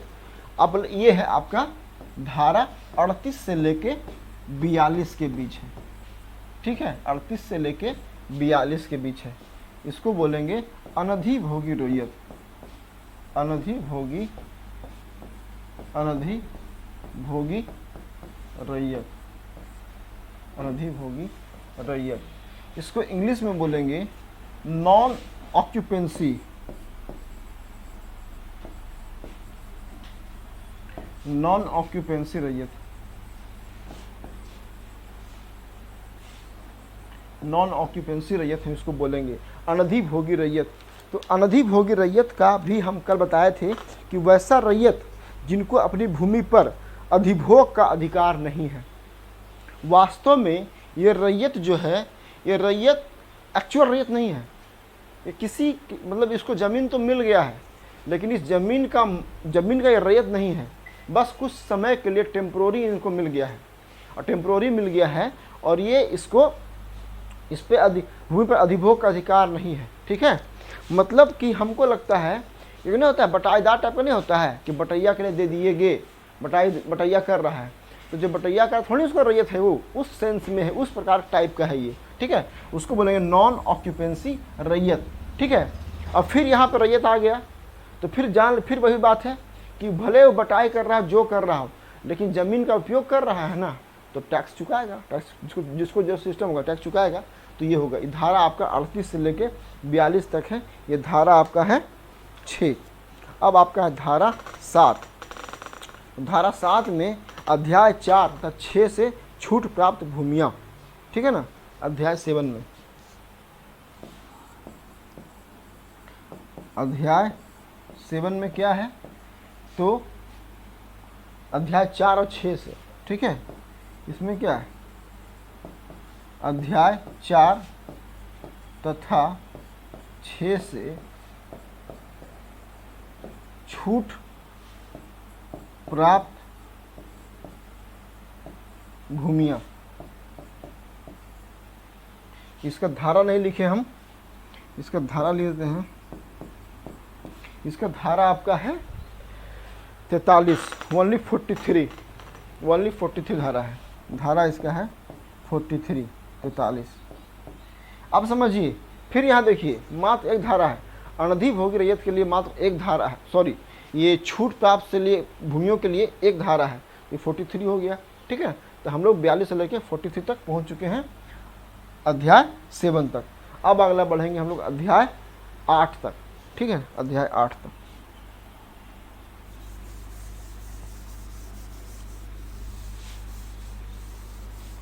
थोड़ा सा तो मुश्किल है ही, ये अधिनियम थोड़ा सा तो मुश्किल है, लेकिन करना पड़ेगा आप लोगों को।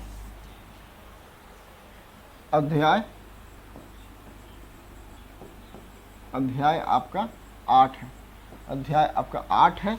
ये अध्याय आपका 8 जो है वो धारा है आपका 44 से 44 से 51। इसमें जो है वो आपका धारा है 44 से 51, और इसका सब्जेक्ट आपका अध्याय का सब्जेक्ट का एक है जोतों या भूधृतियों के पट्टे और अंतरण। भले ही इसका हिंदी बहुत मुश्किल है, लेकिन देखिएगा इसका अंग्रेजी आगे आएगा तो तब आसान हो जाएगा। इसीलिए हम बोल रहे हैं कि अगर मिला के पढ़ेंगे तो आपको आसान हो जाएगा। जोतों या भूधृतियों के पट्टे और अंतरण, ठीक है ना। जोतों और भूधृतियों, जोतों और भूधृतियों, जोतों और भूधृतियों के पट्टे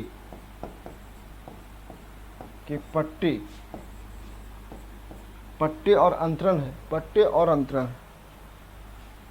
पट्टे का नहीं है, पट्टे और अंतरण, पट्टे और अंतरण। अंतरण का मतलब होता है ट्रांसफर, है ना। Leases and transfer of holding and tenures, leases and transfer of holding and tenure, leases and transfer of holding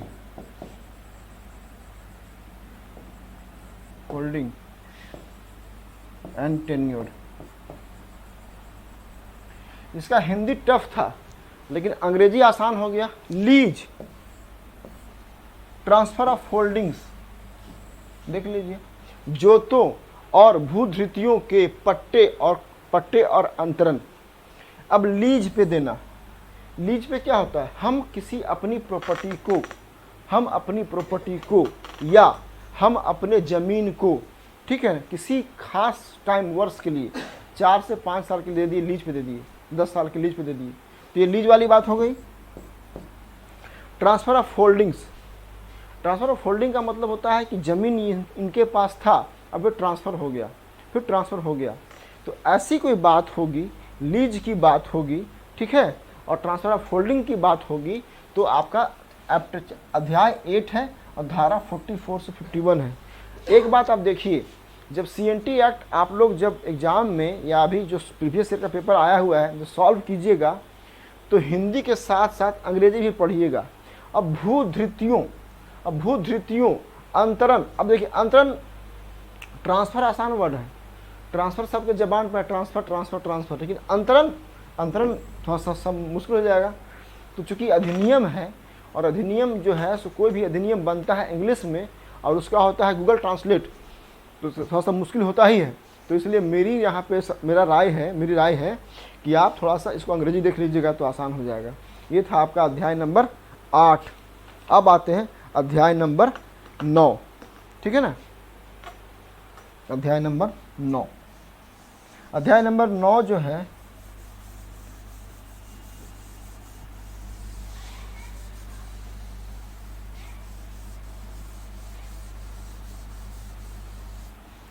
अध्याय नंबर जो 9 है,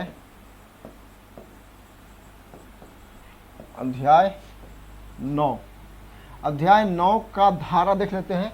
धारा आपका है 52 से 63, धारा आपका है 52 से 63, धारा आपका है,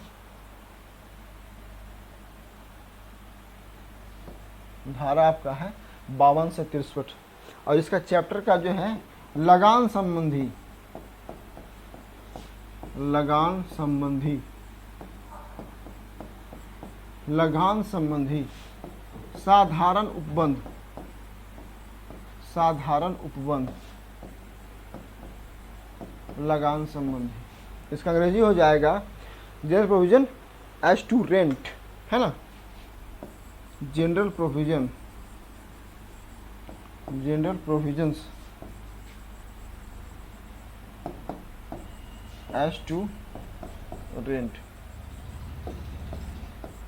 अब देखिए वहाँ लीज का बात था, यहाँ पे रेंट का बात है, लगान का बात है। तो जब भी लगान संबंधी का सवाल आएगा तो क्या आएगा, चैप्टर 9, है ना। ये हम गांठ बांध लें कि रेंट, रेंट, ठीक है ना, रेंट मतलब लगान, लगान की बात हो, और जब रेंट की बात हो तो कौन सा चैप्टर आएगा, चैप्टर आपका आएगा 9, और धारा आपका आएगा 52 से 63 के बीच।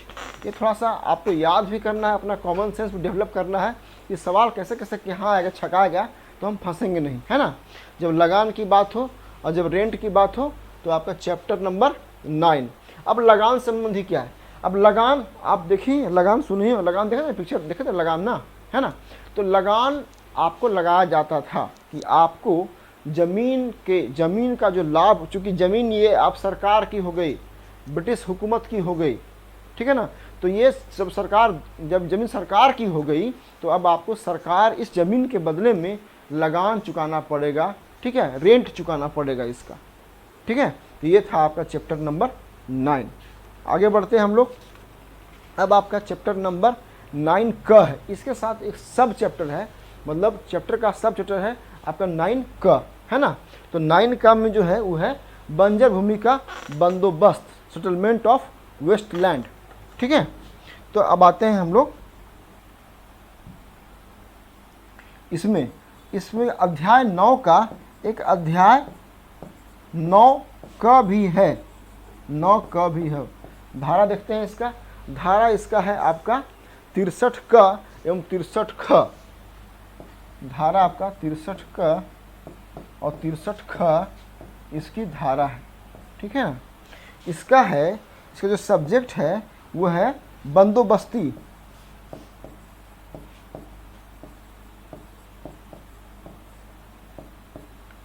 बंदोबस्ती बंजर भूमि की, है ना, बंदोबस्ती, बंजर भूमि का बंदोबस्त, उल्टा लिख दिए हम, बंजर भूमि की बंदोबस्ती,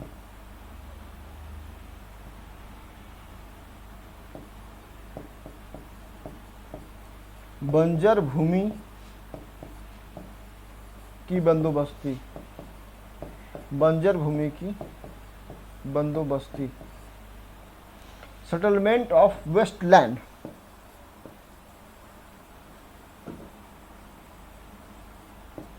सेटलमेंट ऑफ वेस्टलैंड्स।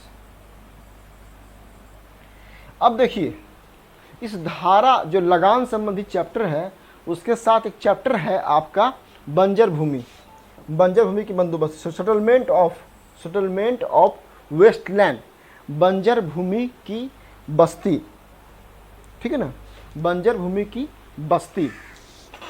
तो मान लिया जाए कोई भूमि बंजर है और अगर कोई चाह रहा है रैयत कि ये ज़मीन हमको मिल जाए, इस बंजर भूमि को हम उपजाऊ बना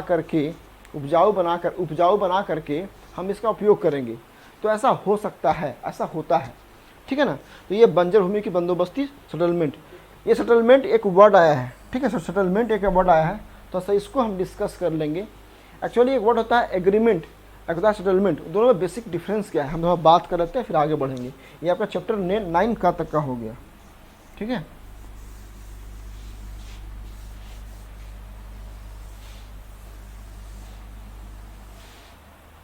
थोड़ा सा हम लोग बात कर रहे थे एग्रीमेंट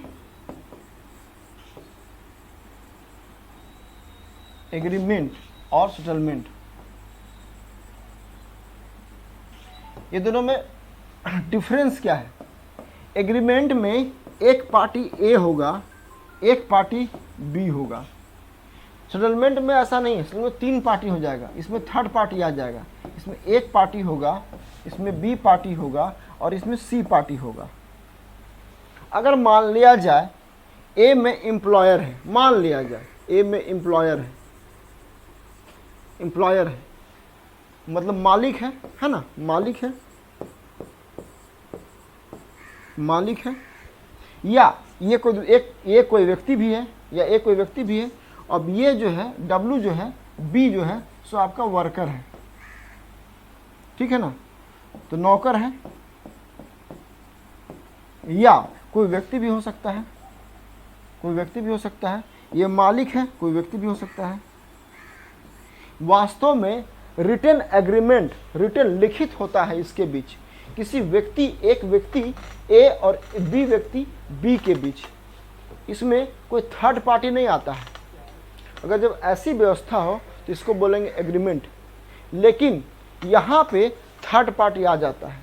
अब ये फिर वही होगा, है ना, फिर ए क्या होगा, एम्प्लॉयर होगा, ई फॉर एम्प्लॉयर यहाँ लिख चुके हैं, मतलब मालिक। अब बी में क्या होगा, वर्कर होगा, ये वर्कर श्रमिक या व्यक्ति, या ए कोई व्यक्ति है, बी व्यक्ति है, और सी में सरकार आ जाएगी, गवर्नमेंट आ जाएगी, ठीक है ना, या राज आ जाएगी, स्टेट आ जाएगी। अब क्या होगा, अब अगर मान लिया जाए इसके बीच यहाँ अगर किसी एग्रीमेंट होता है और कुछ समय के बाद ये भाग हट जाता है एग्रीमेंट से, तो कोई खास कार्रवाई नहीं हो पाती है। लेकिन यहाँ पे क्या हुआ, फर्स्ट पार्टी और सेकेंड पार्टी के साथ थर्ड पार्टी सरकार बन जाती है, और सरकार थर्ड पार्टी हुआ। अब अगर बाद में ये पार्टी चाहेगा कि हम इस व्यवस्था से बाहर हो जाएं, तो ये क्या करेगी, ये उसको पेनाल्टी कर देगी, आप नहीं कर सकते हैं, या कार्रवाई कर देगी, या जो लीगल एक्शन होगा लीगल एक्शन ले लेगी। तो लीगल एक्शन ले सकती है, या कार्रवाई कर सकती है, या पेनाल्टी लगा सकती है। इसीलिए वास्तव में यहाँ पे लिखा है सेटलमेंट ऑफ वेस्टलैंड, सेटलमेंट यहाँ पर सरकार करवा रही है। एक ज़मीन किसी के पास था, मान लीजिए बंजर भूमि, कोई काश्तकार या काश्तकार या ज़मींदार या जागीरदार होगा, ज़मीन मिल रहा है रैयत को, अब सरकार थर्ड पार्टी बन गई, अब मिल गया। अब अगर मान लिया जाए जो प्रॉमिस से होगा, जो प्रॉमिस किया जाएगा, उस प्रॉमिस से अगर भागेगा कोई, जैसे भागेगा तो उस पर कार्रवाई हो जाएगी। तो ये सेटलमेंट थोड़ा सा हम चाह रहे थे कि आपसे डिस्कस करना चाहते, ये हो गया, ठीक है।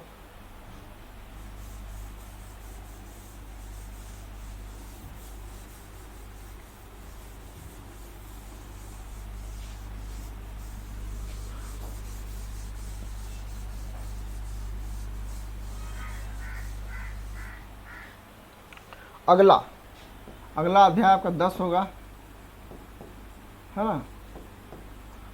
अगला अध्याय आपका है 10 का जो सब्जेक्ट है वो है धारा, इसका है 64 से 75 के बीच, धारा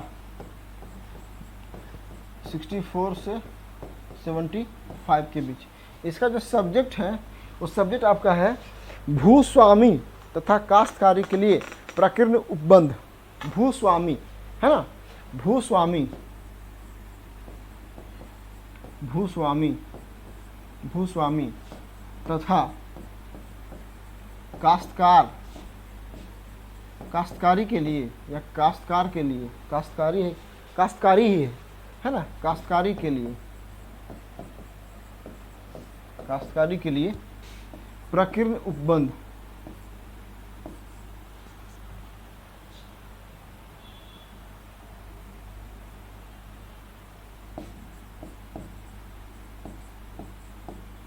प्रकीर्ण उपबंध,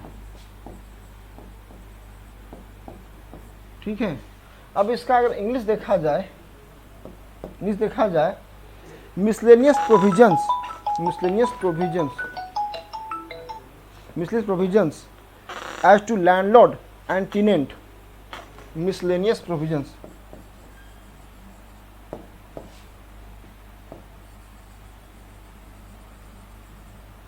miscellaneous provisions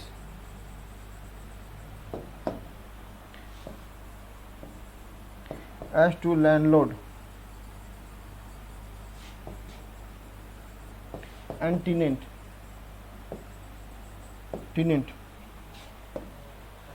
ठीक है ना।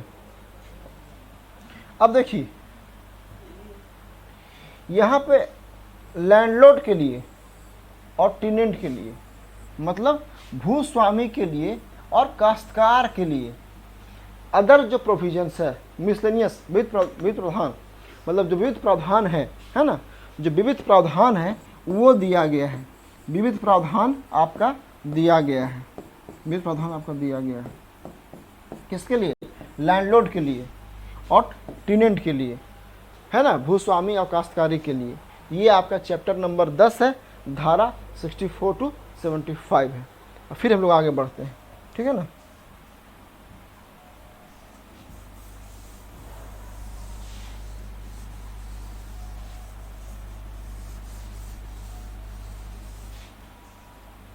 आपका है अगला धारा आपका 11, धारा 11 में है रूढ़ि और संविदा, ठीक है, कस्टम्स एंड कॉन्ट्रैक्ट, और ये आपका 76 से 79 के बीच है।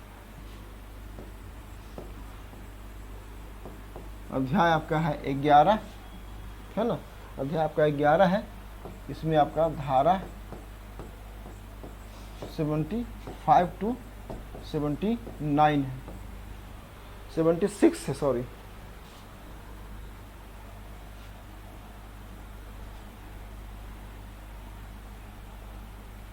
सेवेंटी 79 है। इसका सब्जेक्ट है रूढ़ि और संविदा, रूढ़ि और संविदा। हिंदी टफ है, अंग्रेजी आसान है। Customs and contracts, customs and contracts यहाँ कहने का मतलब है कि कोई ऐसा कॉन्ट्रैक्ट हुआ है दोनों के बीच, किसके किसके बीच, भूस्वामी के बीच और ये उसके बीच, जो रैयत है उसके बीच या सरकार उसके बीच, कोई ऐसा कॉन्ट्रैक्ट है या कोई ऐसा कस्टम्स चलता आ रहा है, रूढ़ि को कस्टम्स, ऐसे परंपरा, इसको परंपरा के रूप में लिया जाए, इसको परंपरा के रूप में लिया जाए, इसको परंपरा मान लिया जाए, है ना। कोई ऐसा ट्रेडिशन आ रहा है, कोई ट्रेडिशन ऐसा चल रहा है, कोई ऐसा ट्रेडिशन चल रहा है, परंपरा चल रही है, तो उसके बारे में आपका है चैप्टर नंबर 11, चैप्टर नंबर 11, और इसका धारा आपका 76 to 79 है, ठीक है ना। अगला आपका धारा अध्याय 12, इसमें आपका अधिकार अभिलेख, अधिकार अभिलेख और लगानों का निर्धारण है, ठीक है ना।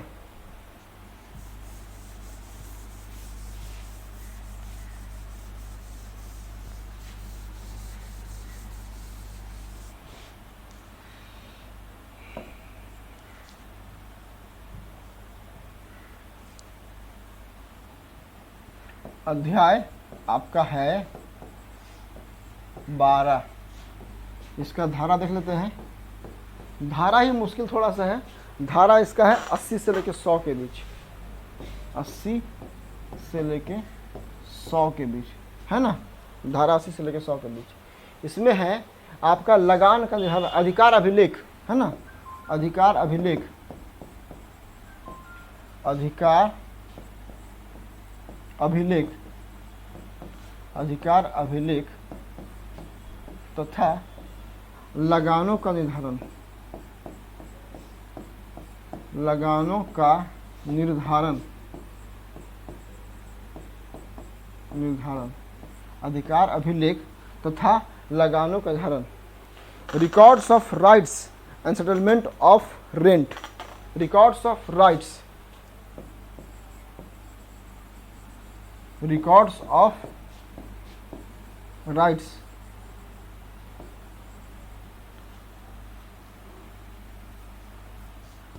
records of rights and settlement of rent, settlement of rents। अब फिर हो गया, है ना, रिकॉर्ड्स ऑफ राइट और सेटलमेंट ऑफ रेंट। अगर रेंट संबंधी कोई सेटलमेंट हुआ हो तो वो, या कोई ऐसा अधिकार हो उसका रिकॉर्ड्स रखा गया हो, तो इसके लिए बात किया गया आपका चैप्टर 12 में धारा 80 से लेके 100 के बीच। ये अध्याय 12 तक हम आ चुके हैं, अब 13 से लेके बस 19 तक बचा हुआ है ना। तो थोड़ा सा मुश्किल, लेकिन हम कर लेंगे इसको आराम से। ठीक है, आगे बढ़ते हैं।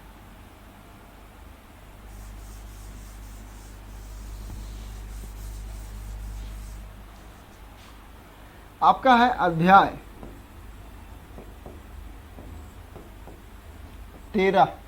अध्याय 13 जो है उसका धारा आपका है 101 से लेके 117 के बीच, धारा 101 to 117।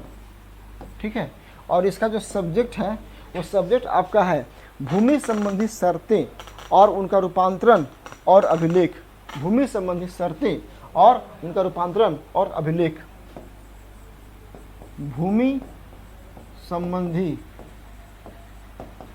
संबंधी शर्तें, शर्तें और उनका रूपांतरण, रूपांतरण और अभिलेख, और अभिलेख। अंग्रेजी क्या होगा इसका? अंग्रेजी इसका हो जाएगा critical conditions and the commutations. ठीक है, critical conditions and the commutations, critical conditions and the commutation and records thereof, and commutation,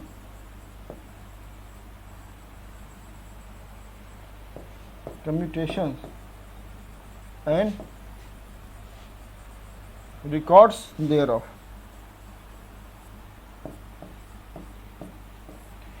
भूमि संबंधी अगर कोई कंडीशंस रखा गया है तो वो, और कोई अभिलेख है ना, कोई रिकॉर्ड्स है, तो उसके बारे में ये है अध्याय 13। धारा आपका इसका 101 से लेकर 117 के बीच है। अगला आपका अध्याय नंबर 14।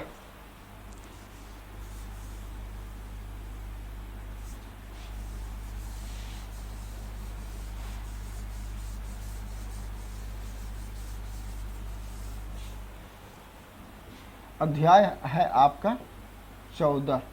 अध्याय 14 जो है उसका धारा है आपका 118 से 126 के बीच, धारा 118 से लेके 126 के बीच। अब इसका जो सब्जेक्ट मैटर है वो है भूस्वामियों की विशेषाधिकार युक्त भूमि का अभिलेख, भूस्वामियों की विशेषाधिकार युक्त भूमि का अभिलेख, भूस्वामियों की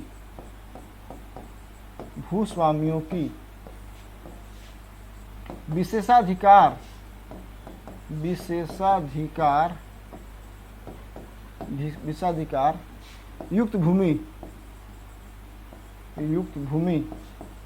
युक्त भूमि का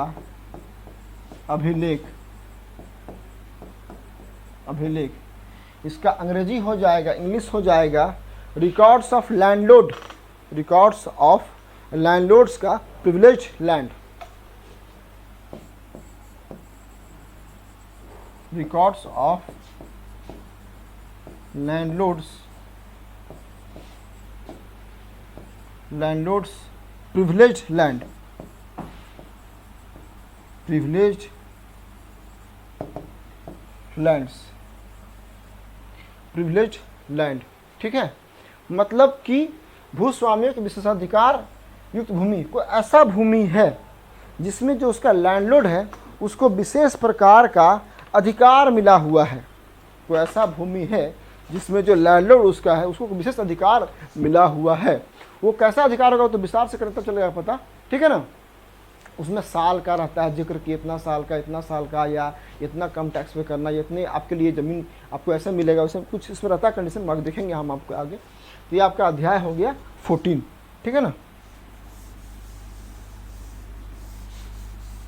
अध्याय आपका हो गया 14।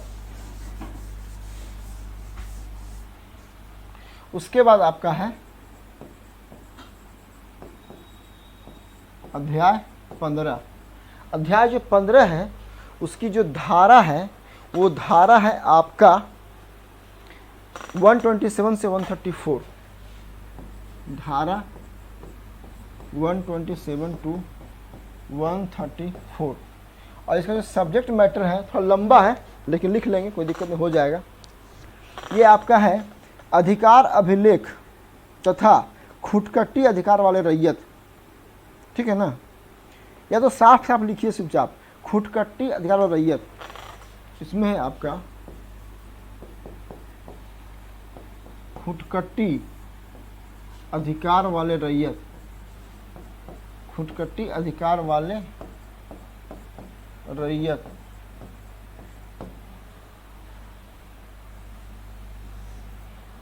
और ग्राम मुखिया,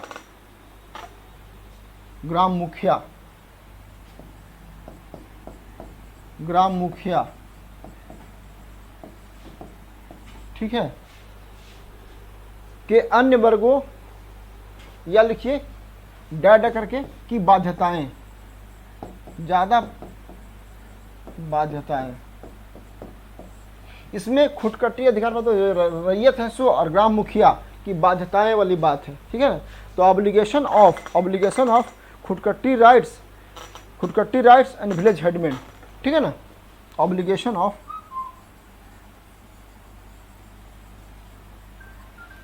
ऑब्लिगेशंस ऑफ खुटकट्टी राइट्स,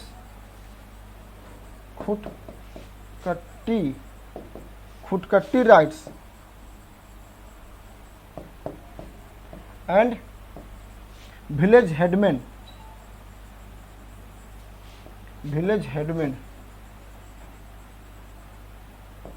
मतलब गांव का जो हेड है सो, और जो खुटकट्टी राइट वाले जो रैयत है सो, ठीक है, उनकी जो बाध्यताएं, जो उनकी जो ऑब्लिगेशन है उसके बारे में बात किया है चैप्टर नंबर 15, धारा 127 टू 134। अगला है धारा 16, उपायुक्त द्वारा संज्ञेय विषयों की न्यायिक प्रक्रिया। मेन अधिकार 16 में 16 में है, और जुडिशियल जो प्रोविजन है उसके बारे में बात किया गया है, ठीक है ना। तो देखते हैं 16 को, अध्याय 16।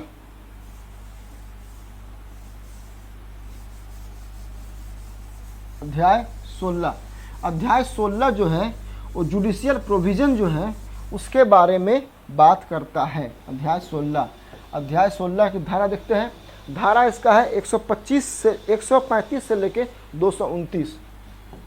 धारा आपका है 135 से लेके 229 तक, ठीक है।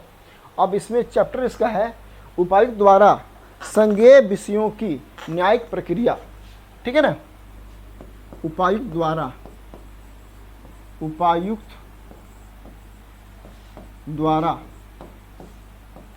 संज्ञेय विषयों की न्यायिक प्रक्रिया ठीक है ना। इसका अंग्रेजी क्या हो जाएगा, अंग्रेजी हो जाएगा judicial procedure in matter cognizable by the deputy commissioner, है ना। Judicial procedure in matters cognizable, judicial procedure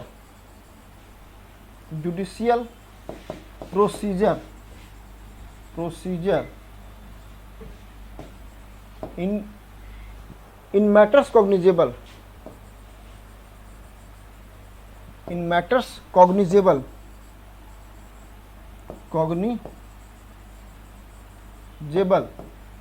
by the deputy commissioner. इसको याद रखा जाए सिर्फ एक बात के लिए, और वो बात क्या है, वो बात क्या है, आपका न्यायिक प्रक्रिया या जुडिशियल प्रोसीजर होगा, वो कौन सा अध्याय होगा, अध्याय नंबर 16 होगा।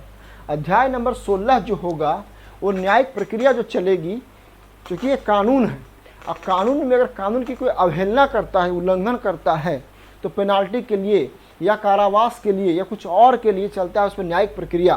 तो ये जुडिशियल जो प्रोसीजर है ये आपका अध्याय 16 में आ जाएगा, ठीक है ना। अब आपका 3 ठो बचा हुआ है, अध्याय आपका है 17, ठीक है। अध्याय आपका 17 है, अध्याय 17, अध्याय आपका 17। इसमें आपका है परिसीमा, सॉरी थोड़ा सा इसमें धारा देख लिया जाए।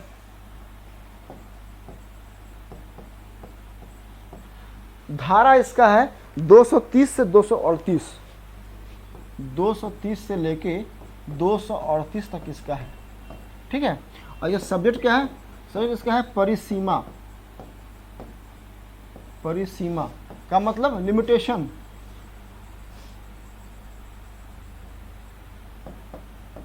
लिमिटेशंस, परिसीमा लिमिटेशंस, मतलब परिसीमा लिमिटेशंस क्या मतलब क्या है कि 230 से लेकर 238 तक जो सीमाएं हैं या जो समस्याएं हैं, इसकी आलोचनाएं हैं, इसके बारे में बात होगी 230 से लेकर 238 के बीच धारा 27 में, ठीक है ना। अध्याय 17 में, अध्याय 18, अध्याय 18 का जो धारा है वो धारा आपका है 239 से 256, 239 से लेके आपका 256। और इसका सब्जेक्ट क्या है, सब्जेक्ट है मुंडारी खुटकट्टीदार के विषय में विशेष उपबंध। मुंडारी खुटकट्टीदार, मुंडारी खुटकट्टीदार, मुंडारी खुटकट्टीदार के विषय में विशेष उपबंध, खुटकट्टीदार जो होगा वो वास्तव में मुंडा ही होता है, मुंडा परिवार से ही आता है, मुंडारी, इसीलिए इसको आ गया मुंडारी खुटकट्टीदार के लिए विशेष प्रबंध।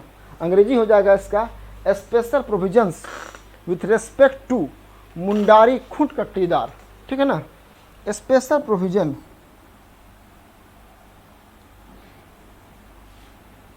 स्पेशल प्रोविजंस,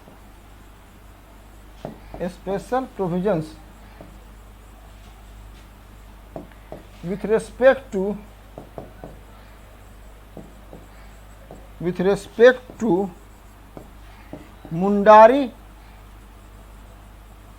मुंडारी खुटकट्टीदार,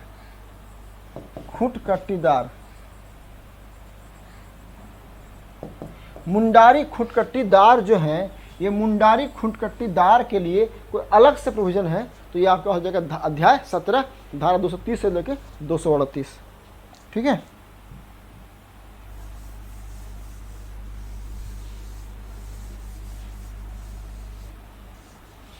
अब आइए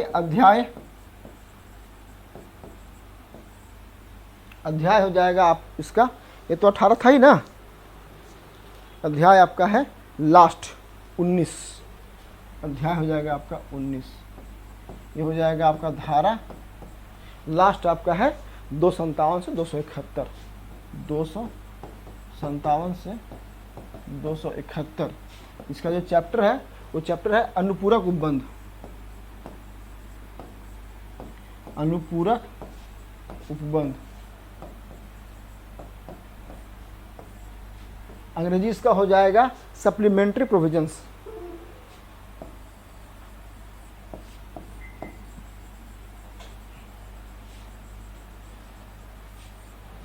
सप्लीमेंट्री प्रोविजंस। इस प्रकार से आपका सप्लीमेंट्री कुछ और जो बचा हुआ होगा वो होगा आपका प्रोविजन हो जाएगा। तो इस प्रकार से खत्म हुआ आपका 19। तो ये तो आपको याद करना ही पड़ेगा, अध्याय 1 में क्या है, 2 में क्या है, 3 में क्या है, से लेकर 19 में क्या है, और हर अध्याय की धारा कहाँ तक है। धारा लास्ट आपका है 271 तक, आपका 271 तक।